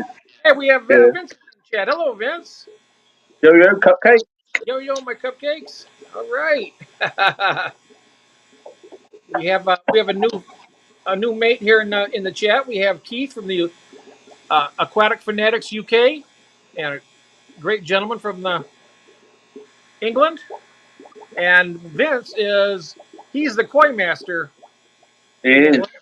He does. He has some beautiful fish. Certainly is the koi master. We have him on here every so often for the cold water specialties. He does koi, and he does a lot of stuff at koi farms and stuff like that. Really a great channel. I get over there as often as I can, which isn't a whole lot, but I'm, gets busy, but still, it's got people saying, wait a minute, here we are. We've got Aquarium Talk TV, so, new to the AA meeting. Well, welcome. I didn't see. That's Where am I right at the missing? bottom. Hello, welcome. There you go. Oh, that's great. Welcome to the Aquatic Addicts Anonymous. I'm Jeff, and I'm Arnold. I'm definitely a fish addict, but it's not. I don't find it to be a problem really. Nah, I encourage everybody to come down with the sickness. More tanks, the better. Yeah. Yep. But I've been exercising. I got about 5 more tanks I need to set up. I got some new ones I bought on the 50% off sale we have here at Petco. I get really great deals, and I always try to get at least 1 or 2 tanks every time they have the sale. But it looks like now, Arnold, it looks like I'm going to have my new stand set up in probably about another week. Yeah. Another week I should have it set up. In the UK. Oh, the sale? Yeah, we get a 50% off sale on our aquariums. Lucky you. We'd absolutely love them in the UK, wouldn't we? Wouldn't that be nice? You guys should have that. We never get none of that. No, we don't get any of that. You guys have to pay top dollar plus for everything you get. Yeah, our tanks cost an absolute fortune. Mm-hmm. Yeah. I can get a nice, 80 liter aquarium I can get for $25, $26, which would be about, which is about what, 18 pounds? For an 80 litre tank that I bought is nearly 90 odd quid. Is what? £90. 90 pounds. So that in dollars, that is probably over $100. Probably, yeah. $100, I can walk out with 5, 4 All or 5. right. I mean, I'm not trying to rub it in. Yes, you are. Yes, you are. But the 40 liter tanks, the little 10 gallons, which are nice little tanks for breeding and whatnot. For a while, we were getting them for $9.99, $9 US dollars, about $10 US dollars a piece. Oh god, 45 litre tank is 75 quid. Yeah, even the cheap ones. Goodness. So how many rooms you got in yours then, Jeff? Because we might be coming over. We might be coming over. Well, this is a 3-bedroom house, but 2 of the bedrooms, one is my office, and I got 6 tanks in that room. Upstairs. I think you're gonna have to make an extension. Mate. Yeah. We're all coming over. Yeah, we got plenty of room down here in the fish room, though. But yeah, that's crazy. We've been going now for about an hour and a half. So, is there anything else that we would like to talk about before we wrap it up? Have you any updates on the old fish room then, Jeff? Any updates? I do have some news coming. I have a new pair, which I just got the tracking number yesterday. I have a pair of wild type betta unimaculatas coming. Oh, is that from Jason? From Jason, yeah. Yeah, Jason, yeah. Yep. He sent me a male and female pair. They should be arriving here either Friday or Saturday. Nice. So they'll be coming in. And also, of course, with my new stand I'm building, which is not a big deal. It's just the cinder blocks and the wood. Cinder blocks, yeah. Easy, sturdy. I mean, I could, like the ones I have here. I got these 75-gallon tanks behind me. I got 2 of them. I could easily, if I ever got a 240-gallon tank, I could take those both down, and I have enough room there to set up a big tank. But yeah, I've got Debs has purchased two of my betters. Deb. Oh, is she? Nice. Yeah. Are you shipping? Yeah. Yeah. And then I've got a beta which is going to go to Daniel BKF. So I've got one going to him as well. Oh, nice. Good night, Andrew. Andrew Yeah, says he's take going care, to Andrew. Cabby is saying, who's stopping me from chat? Who's that? Cabby? Somewhat, Kathy? Cabby. Oh, who's Who's, stopping me from chat? yeah, I not don't know. us. I can see it. Yeah, it's not us. Hold on. Let me do something here just to make sure that this works for you. I'm going to add Cabby. I add everybody on here as a moderator because I think it's just the right thing to do. So give me 1 second here. And then I've been seeing the posts, so it's not like I don't know what's going on here. Okay, let me do this. You're going to become part of the family now, Cabby. Yeah, I'm going to add you as a standard moderator. And that way, I'm not sure who's. Yeah, bring me out. Somebody's timing him out. Somebody's timing you out. I don't see any timeouts. No. Oh, okay.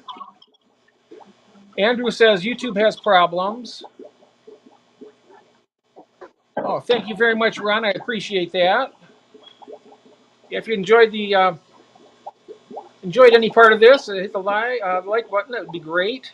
Thank you. Yeah. So yeah, it's weird. I didn't see anybody time. I would think that I would see if somebody was timed out, but I didn't see anything. That's very odd. And Adele says she's off to work. Have a good day. Thank you, Adele. You have a nice day too, my dear. And Red Laser saying that. Thank you, Red. Gord, he's another thing too. If you haven't seen Red Laser's channel, he's got some shorts and he's got some really nice. He doesn't do a lot of content, but he's a great friend, and he has some really good stuff on his shorts. I really enjoy it. The content. Whenever he puts something out, it's always a gem. Timing out. That's weird. Okay, let's see here. Yeah. If not on a mods end of what's happening, sorry. No, it's not on the mods end. Nope. No, I can't see. It takes. Oh, it says here. It takes the chat box away. I wonder what would do that. And if there's a button, there should be like a little X by the chat box. You turn it off. I don't know if you turn the live chat on or off, but I've never seen that. Yeah, there's no timeouts in the mod history according to Coro. You might have pressed a button, Cabby, to do that. I'm not sure, but It's strange enough. yeah, you're already a mod, Coral. You've already got your red, okay? Right. So, but anybody in here, I don't know if everybody. I'm not sure. You probably recognize some of the names in here, Keith. But if you haven't checked out Keith's channel, be sure to go over and check him out. He does some. I know that Tommy's great with plants. He would love to see some of the stuff you're doing, and vice versa.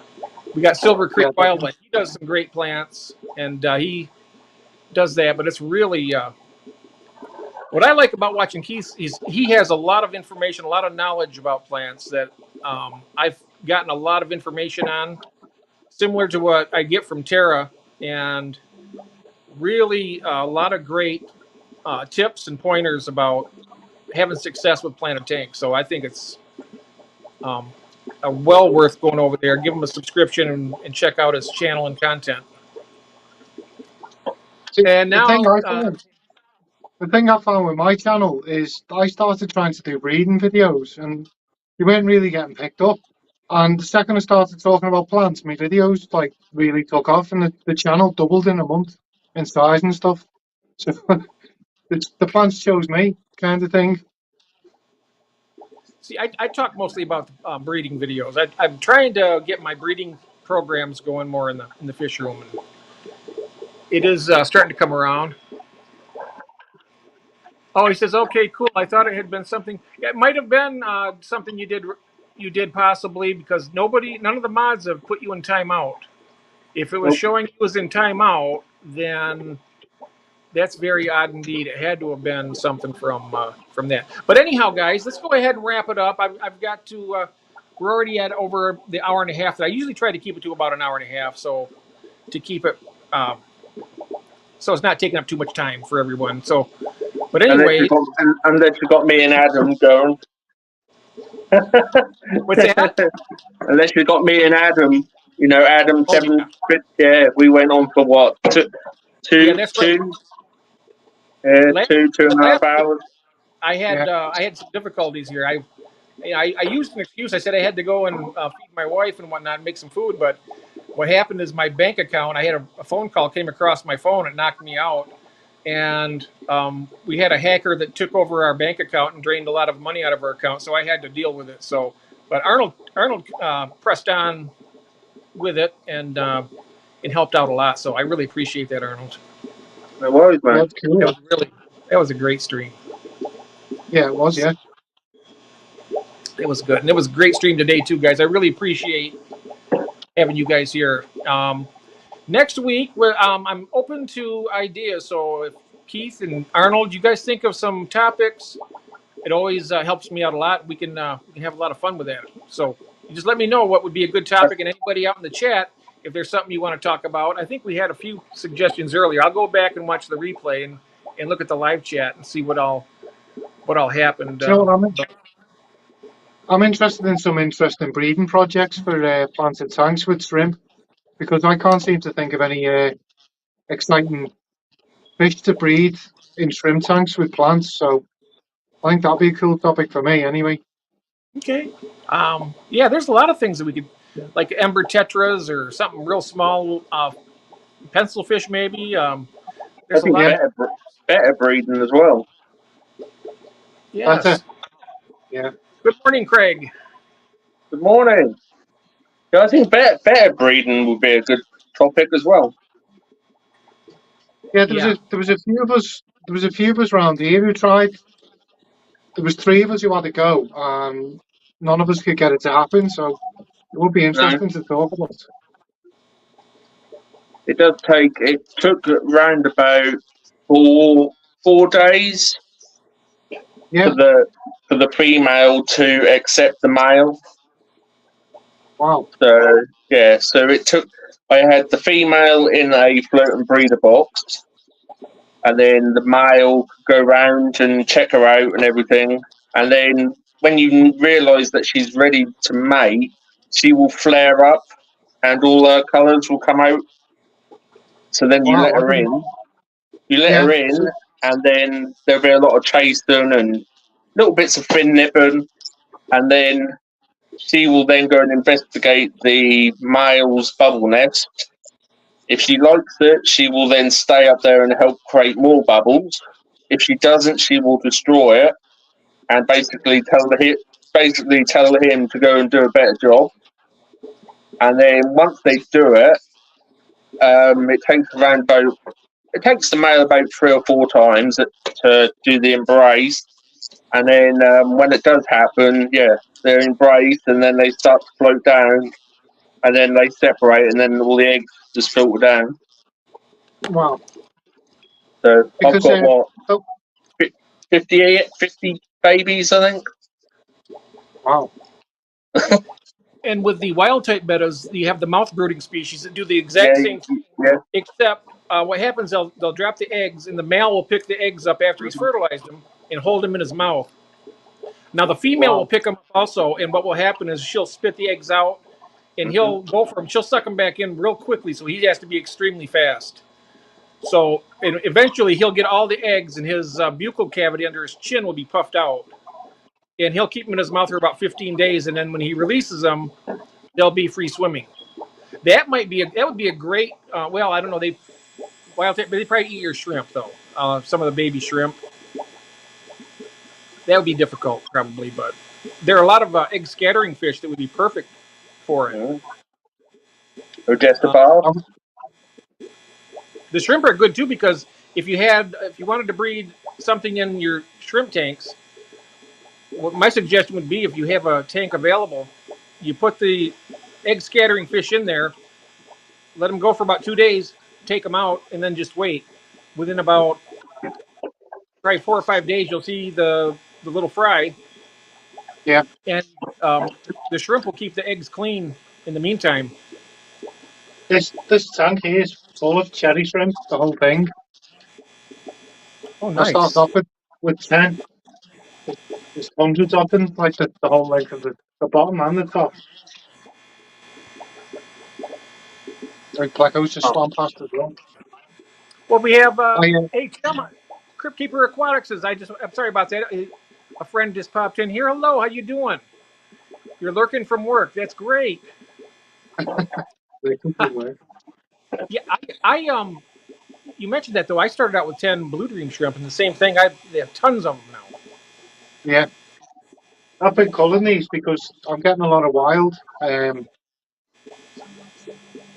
wild type shrimp in here, so I've been culling quite a lot, but I've still got tons of like painted fire reds, are they, with the white, like the painted stripe down the back. Oh Nice. yeah, nice, lovely. I love And shrimp. then that side I've got blue dream shrimp or blue diamond shrimp, but they've started breeding. Nice. And the mad thing is, because I've been sat here not moving, all my plecos are out eating. I never usually see them. I can see 3 peppermint bristlenose there, and I've got wabbin mustard sat next to me. And normally I never get to see them. I found that the bristlenose, I found them to be very shrimp safe. I've Yeah, I've bred my shrimp in with the bristlenose plecos, no problem at all. that's They what I've don't. got. I watched Mark's shrimp tanks Oh on yeah, YouTube yeah, channel. yeah, definitely. He's got One some good varieties of shrimp for sure. In one of fact, his videos. I had my best success with shrimp when I added snails and the plecostomus to the tank. It That's what's seems happened that in this tank. I had 10 of these shrimp down here in a small tank for months, and they didn't do nothing. And then I put them in here with the bristlenose, and within days they were buried because oh yeah, it must be the detritus, mustn't it? And yeah, like once they shrimp feed on the gets, droppings from the snails and from the plecos. They get a yeah, lot of nutrients, a lot of good nutrients from that, and they eat it. And apparently, I mean, it makes it successful with them. I know that. When yeah, I added the shrimp and the snails, and when I had the snails in there, and then I added the plecos, they took off. that's what's happened with me with the reds and the blues. But the yellows are down there, and the colonies just dwindled away. I've never really seen any shrimpers or anything. The colonies just started off with 10, and I see 2 or 3 in the ball of moss. But that's it. So Huh? I need to restock that colony, I think. I was going to put them up here with the Wabba mustards, but I've got a breeding pair of angels in here now, and Oh, you have the I wobbin keep mustard. looking at, yeah, Oh wow, I I got love them at those. the auction. You know, the auction, uh, uh, not Big Fish, he used to call himself Big Fish Lad, but I call him the content creator, formerly known as Big Fish Lad, because he changed his name, didn't he, to Fish Northwest? Yeah. But Oh, That's your friend Paul, isn't it? yeah. yeah, that was the auction I got these from. Oh, okay. I love the wobbin mustards. They're beautiful. That that auction was brilliant. If anyone hasn't been to an auction, you've got to check out an auction. It's like, I've never been to an auction yet. All these years, I've never been. I've been to one. Went to a swap, which is not an auction, but it's it was a place to go get fish. That's where I got yeah, my shell dwellers from. Here in wow, Michigan, there is a. Trying to think of his last name. Chris. I can't think of his last name, but he's well known shell dweller breeder in Grand Rapids, Michigan, and I bought them from him. He gave me a great deal on them. I got a group of 5 of them for $25, which would be That's to good. you guys be about 15 pounds Wow. for 5 of them. There's a group of shellies for sale in my local fish shop where Adam done, and these aquatics, and they're about 80 quid for a small. Wow. And I'm like, they never used to be. That's what I'm saying. They disappeared from the hobby for a while, all the African cichlids, and they're just starting to pop back up. But the prices on them are silly compared to what they were like 4 or 5 years ago. That's like with my Malawis, my dragon bloods, and my red zebras. You know what's going to happen is I'm going to get rid of them all, and then they're going to come back into fashion, and I won't Yeah, have any. I've- That's what's going to happen. it's funny That's you what's should say that because yellow labs, everyone used to have yellow labs. They used to have a tank full of yellow labs, and now the shops are calling out for people, anyone who's breeding them, asking if anyone's breeding yellow labs because they're all after them again because no one's got them anymore. You have yellow labs, don't you, Arnold? Yeah. Yeah. Around my area, no fish shop has any Malawis or anything. No one. No. Have you offered any to them? Yeah, they don't want them. They don't want them. Wow. No, people don't. People, they're saying that people don't want them anymore. Maybe People are not.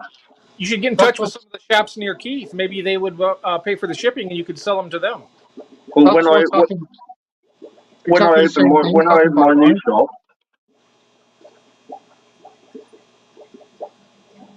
I'm sorry. I don't know, something happened there. I don't know what happened there. Oh, so what I was saying is that in Keith's area, they're popular, and they're looking for them. Yeah. Hopefully, when obviously my shop opens, we'll be able to, send some over. Yeah.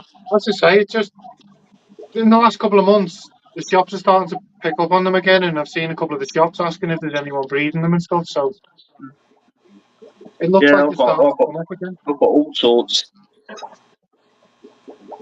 And Red Laser saying hi, Tim. It's nice to see you. It is nice to see you, Tim. It's been a while. It says here, Coral says, I heard that scuds are good for breeding bettas. Yeah, I got them in my wild type bettas. Will eat them, but the only problem I'm having with that is they come out at night and they just devour my plants. But other than that, they are a good food. Arnold, have you looked into the rainbow fish hobby in the UK? Rainbow fish. Yeah, because no one around my way seems to touch rainbows, and I'm starting to think it'd be a cool thing to get into. I've got to say that there is a nice breeding group of both Marnie rainbows over in my LFS. Yeah. Yeah, breeding group. They want fit, but the problem is they aren't selling them as like a breeding group. They're selling them individually. They want £50 each. How much? £50 each. Wow. Yeah. I bet it'd be a good one to breed. I'll tell you what, if I got them, I'd be kicked out. Yeah. I'd be kicked out of the house. Are they like the orangey redder type postman? Yeah. There's blue and orange, and then there's a couple of reds as well. Yeah. Yeah. Because my local shop's Mel, just welcome got back. the Praycocks and the postmoni. Yeah.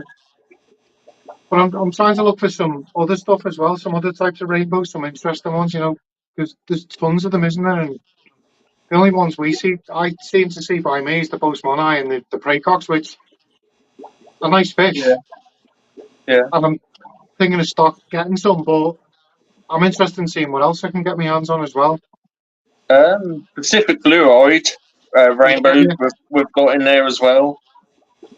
What else have we got? We've got lake, stuff and rainbow fish. I forgot what the lake name is.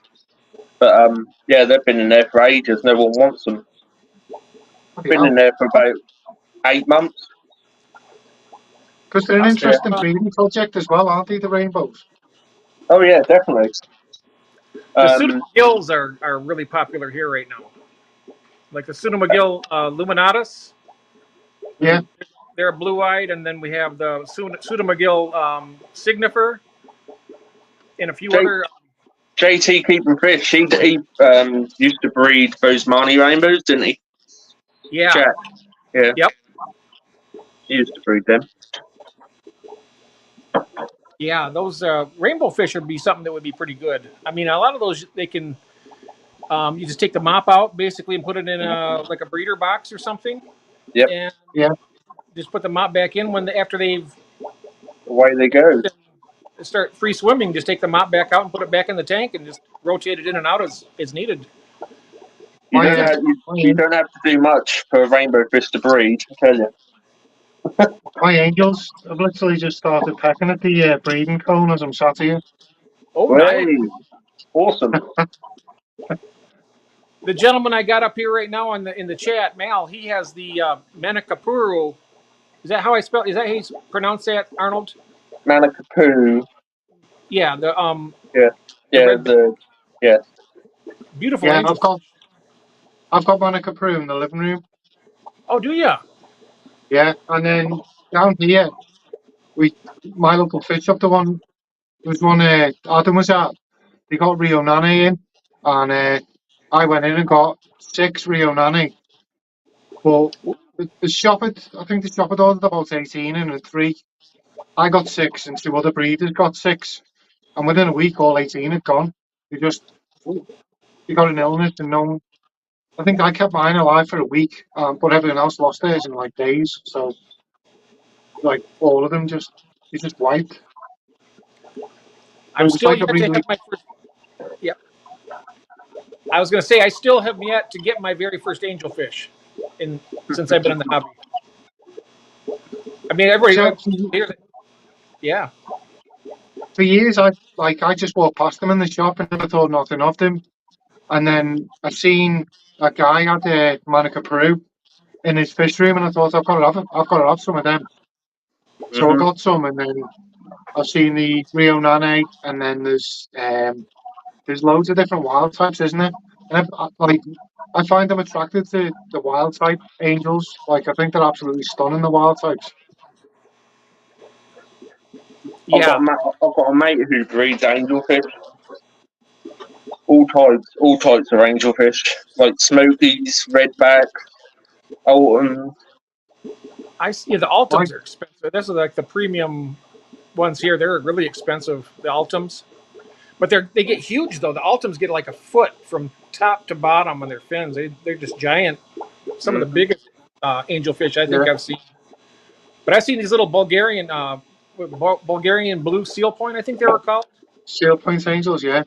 Yeah, but Bulgarian was the first part of the name of that, and they look nice. What I want to get are the pearl scale platinums.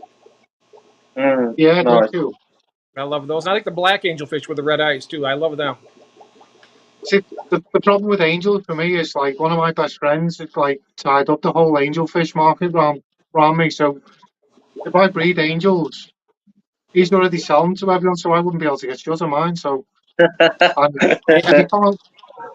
I've always said to myself, you like breeding fish for profit's kind of a misnomer. It doesn't mean anything, does it? Because It people runs hot either and want them cold. or buy them, or or they don't want them and they won't even take them off you for nothing. So Yeah, it runs hot and cold. I mean, what won't sell for you now?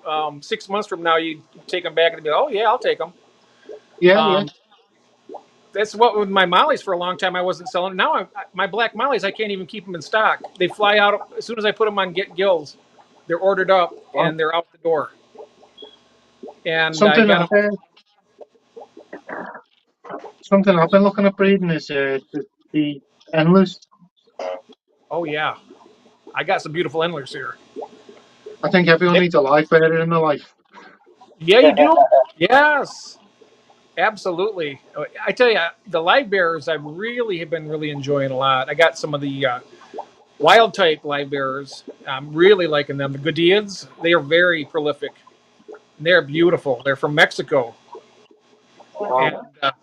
I'm liking them a lot. They are really nice. Hello, Melvin. Welcome back into the building. Yeah. Welcome.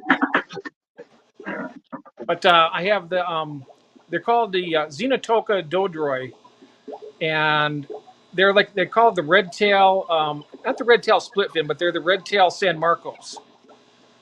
And then I also have the Isla Tiger Libias. They're from they're a wild type, but they come from Haiti, Wow. and they are beautiful fish. I'm going to take the camera around to show you guys real quick and then we'll probably wrap it up pretty soon after that. But I want to Yeah. show you some of these live bears because they're just stunning. So I'm going to take myself off Everyone, camera for a moment. I'm still I would here. say everyone needs live bears in their life. Oh, I know it. Isn't that the truth? I'm going to go show these live bears here because they're really. I'll take a stop here first at the. I'll start with the Blue Star Endlers, which are pretty nice. Very beautiful. I love them. That camera. Okay. There. Okay. Let's bring this up on solo layout for a second. Let's see if we get some of the males here when they get in the light. They are just stunning little beauties. So there's a male right there. You can see. There's another male. They're really quite colorful. I'll get the. Oh, nice there. Yeah. There's my pink convicts. Lots of moss. See, this is the moss that I had in the one tank, and the scuds ate it down to nothing. These fish here will they'll actively hunt the scuds into the substrate, and that's why I can have it in this tank. And here I got the Malawi cichlids in here with this, and look how aggressive they are to each other. They're just killing each other. Look at that. They're just vicious fish. I Oh, can see why people don't like them because look how, they're just killing each other. Of course, I'm just I being, love that. Love you know, it. everybody says that to me. Oh, look at these. These are my favourite. Yeah, these are the gold Austral killifish. Wow. And that one's doing pretty good. See, this one, I was going to show you here. That pot right there had that until the scuds got in there. And they ate it down. And this one here, they eat all the scuds, so that plant is surviving. The Anubias is doing well. But even so, if I pull that spawning mop out, I even got some of the Bloody Mary shrimp in here. Look at the reds. Ooh. Yeah, they're nice. I'll just do a quick tour here, I guess I'll show you. Some of these tanks are. This is the female betta. She's hanging out down here. She's a little camera shy at the moment. She's looking a lot better now, isn't she? Her eyes are doing much better, yeah. Yeah. See, put my finger up here. Yeah, she is doing really well. Her eyes have cleared up. She looks like she's ready to breed yet. Oh, she is. If I put a male in there, she would probably breed immediately. And over here, some of my breeding colony, my black mollies. See, in my LFS, you will never get a solid black molly like those. No? No. No way. I love these. I get them, and I get this is pure black. They're just really Oh, nice. look at that cockatoides. Yeah. Yep. These are the ones I was talking about earlier. I was sold them as a pair, but they both turned out to be females. So that's a female. And there's another one just as beautiful. And I've been trying to breed for almost 3 years now. And of course, being two females, it ain't going to happen. But the mollies have been breeding well. Are you sure that they're female? They're female. Jason, I showed up pictures to Jason and good pictures up close, and he said that the crest on top of the dorsal fin, they lack the long extensions that the males have. These are really high quality females. Now, if I had a male of that quality, I'd have a quad red strain of I would have a quad reds of those because you can see how colorful their fins are there. That's a female. There's another Really? female in there about the same size. See, that's Wow. another thing too. They're about the same size, where the males are generally quite a bit bigger. Because when I had the cacatoid, the female was very bland in colour, but the male was exactly like yours. Yeah, mine was Oh, similar. My females were yellow, like Yeah, the bodies yeah. on them were Mine were yellow. yellow. Mine were yellow. Yeah. yep. So Th- that's a that female. This is that one of looks to me the, like a male. Yeah, and then down here on the lower level, we got wild type bettas. This is the betta phelps. These are some of the mouth brooding bettas. Now look at that. That used to be a huge bush. You can see down here how those scuds have eaten it down to nothing. Look at that. This was a huge plant, and now the scuds have eaten it completely down. And I'm hoping that these bettas, the bettas in here, will eat them. Also, I have a pair of gardener eye killifish. Here's the male, right there in the center of the screen. If you turn sideways, you can see his beautiful colors. Oh, look at that! Right on yeah. cue. They leave a lot of eggs in this spawning mop too. So when I get my new tank set up, what I plan to do is just move one of these to a tank and just let them hatch from there. Um, see down in this tank right now, wild tank betters back there. They're a little bit stressed here. They've been breeding a lot, so they've been having some battles. So they're kind of like taking a rest, it looks like. But I have a female Molly there. She's ready to bust any moment. She's going to drop a lot of fry.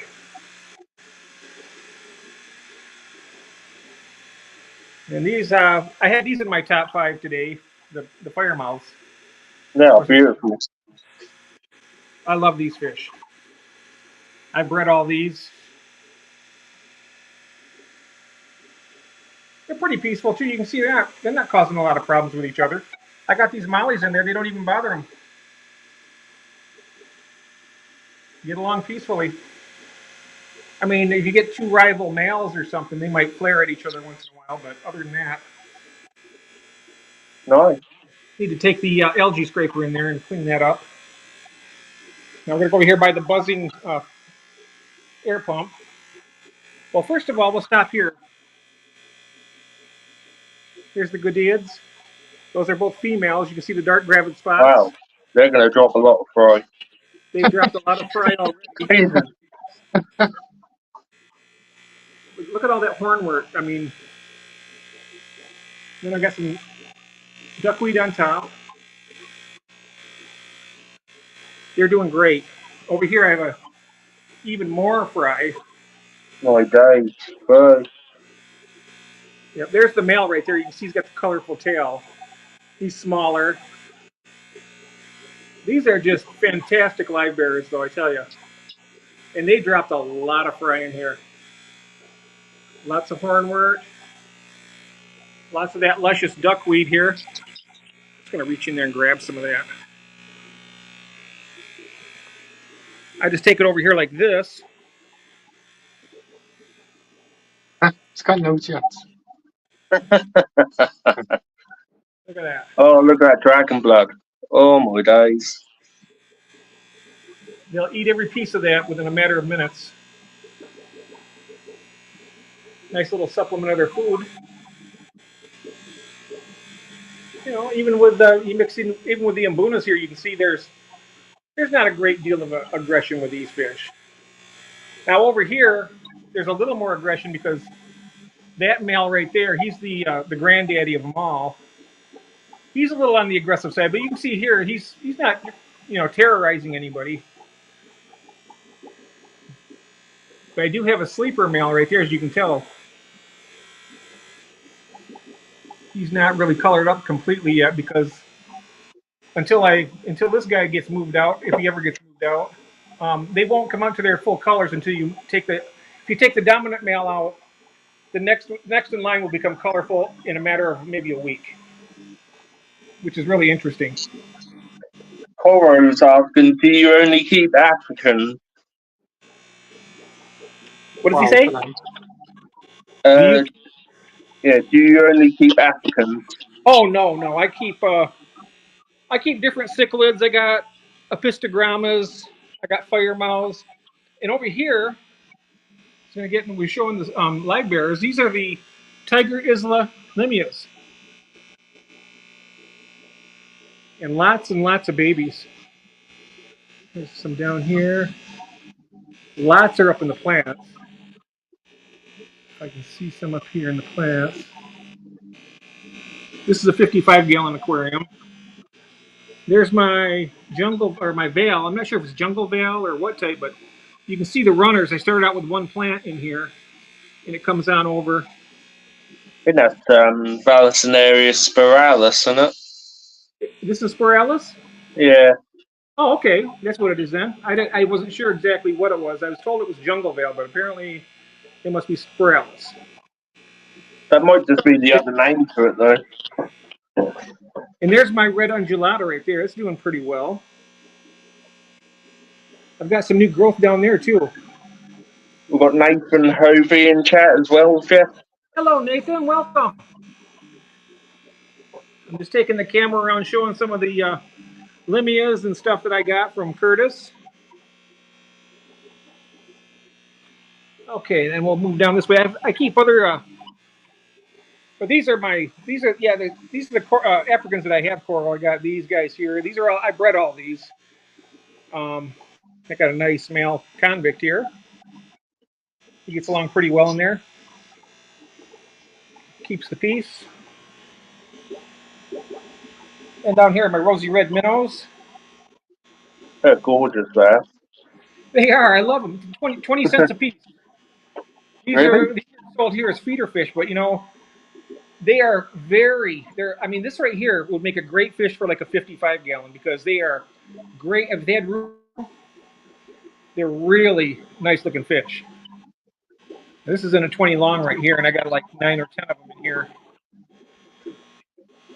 I had one that died. She was a gigantic. She was really fat. I know that she must have been egg bound or something.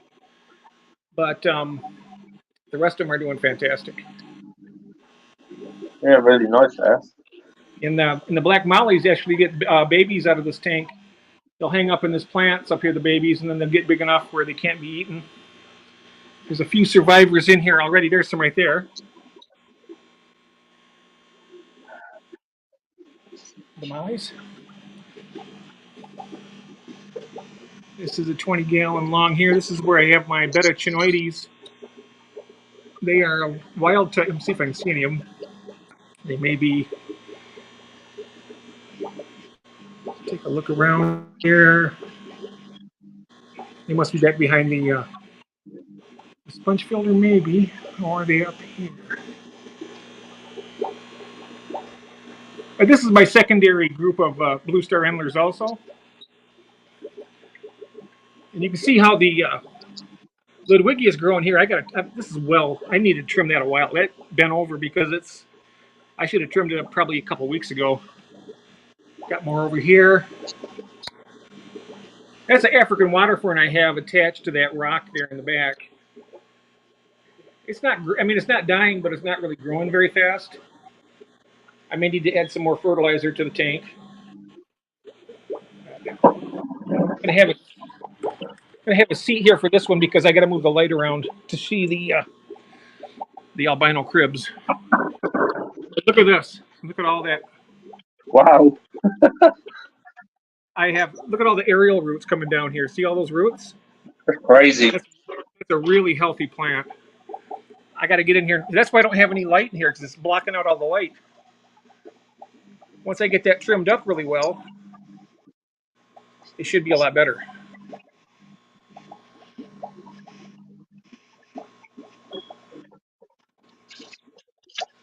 It's too beautiful of a day to focus on negative thoughts or the Whatever bullshit. Yeah, that's right. Absolutely. Absolutely. But over here, these guys are light enough you can actually see them in the dark. These are the crubensis. There's the paradise fish. That's the tank boss right here. For the time being, anyway. I think eventually these cribs might take over. Don't them paradise fish breed the same as betters?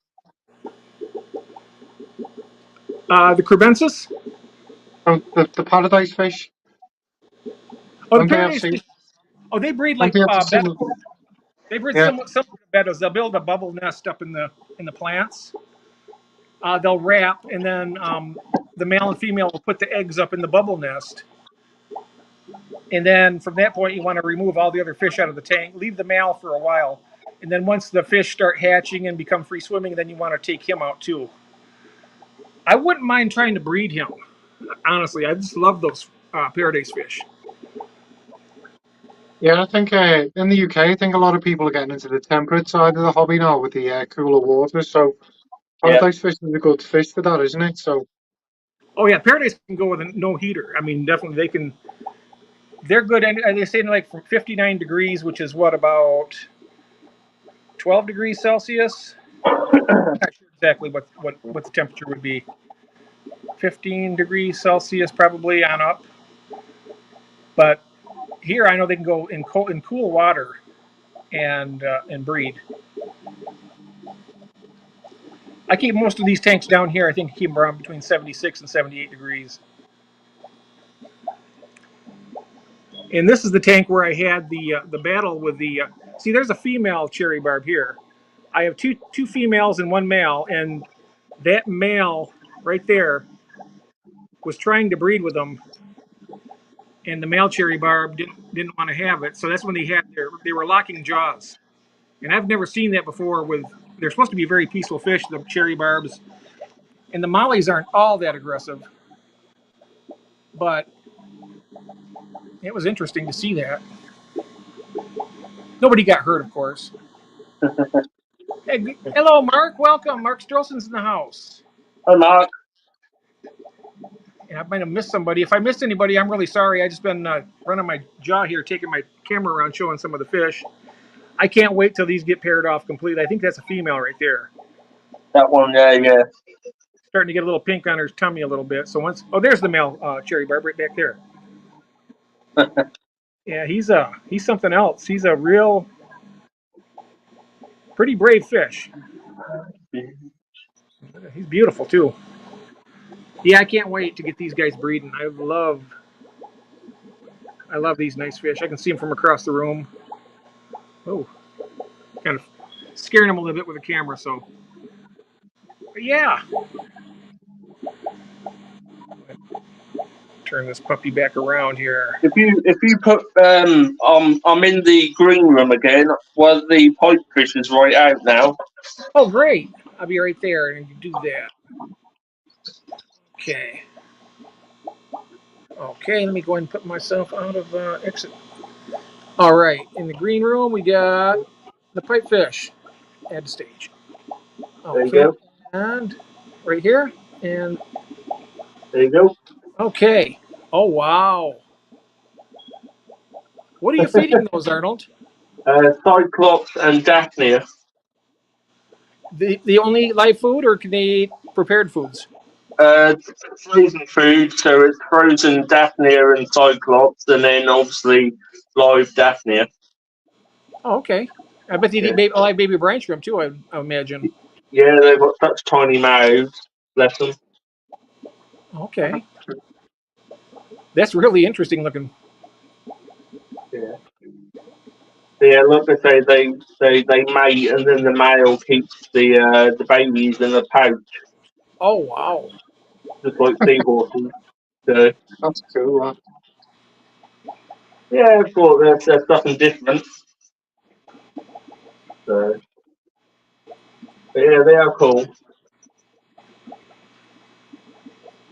Yeah, they But are yeah, really interesting. there you go. We are back. Oh God, I'm getting old. Not My yet, knees, Doc. Not yet. oh, Someday, but my knees are creaking and everything getting off the floor. I know oh, how you feel, mate. I sound like a transformer when I'm getting out of bed now. I sound like a bowl of Rice Krispies. All you can hear is snap, crackle, and pop.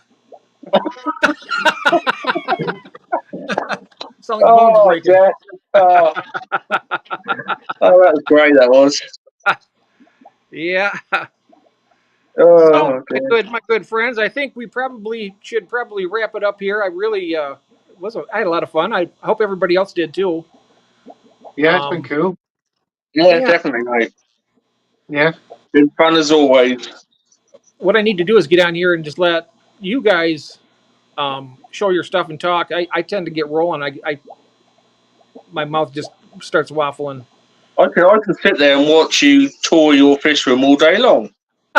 yeah. Well, I could do it, but one of these I'll be times, honest once I with you. get my I forgot there's people watching us. I've just sat here listening to you chat and chatted away with you and forgot like there's actually people watching us talking.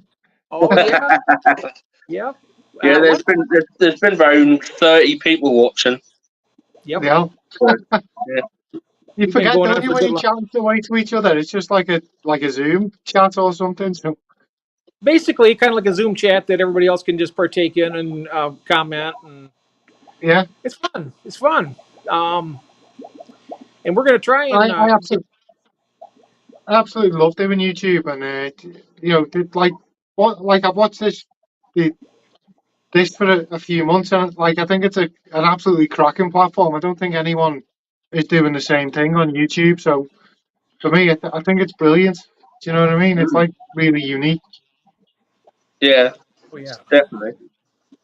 Thank you, Gordon. Appreciate it having You you take here. care, Gord. You have a nice day, my friend. And I can't wait to start doing some more of my breeding projects to show some. Going around here showing stuff is nice, but I want to really get entrenched into the breeding. There's so many species I want to get going. I want to get the cherry. I want to get a good spawning of the cherry barbs, get them going, and then of course I got the crebensis. I want to get them going as well, and then the wild type bettas. I got that pair of unimaculatas that are coming. Those are beautiful. They look like They look like dragons in the water. They have like a dragon scale cheeks on their face, or like a bluish green, and then they're long.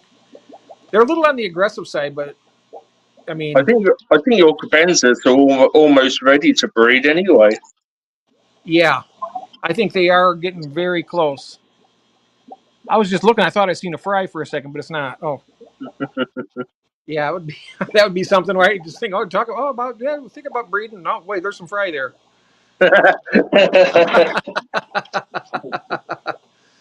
Yeah, it shouldn't be too long, but yeah, it was a lot of fun, and I appreciate it having you guys here and everybody out in the chat. Thank you so much, everybody. And we will see you next week. And like I say, if you have any ideas out there, I want everybody to have a chance to have their input onto topics. And I'm always willing to put them up and do that. So that'd be a lot of fun. I mean, I also, the one time I sent June the link. I'd like to have her on here and have like an Oscar special because I love Oscars too. I used to have my Red Tiger Oscars. I've got 5 Oscars, so yeah, I'll be down for that one. Yeah, that would be great to have that. It'd be fun. Oh, thank you so much, Barbara. I'm glad you enjoyed it, and Take care, Barbara. we'll see you all next time. And I want to thank everyone. And like I said, I want to thank Arnold. I want to thank Keith. Two two good mates of mine. I can say that now because I've talked with them enough online, and now here finally with Keith. That good friends, and they'll be back on the channel again. Hopefully, I know that I really enjoyed it. So we'll see you all next week. Remember, feed your addiction. And don't forget to feed yourself too. And don't forget to feed your addiction. Yeah. And you always got to remember to come down with the sickness. Thank you so much, everybody. Bye. Take care, guys. Thanks very much. Thank you. That was nice.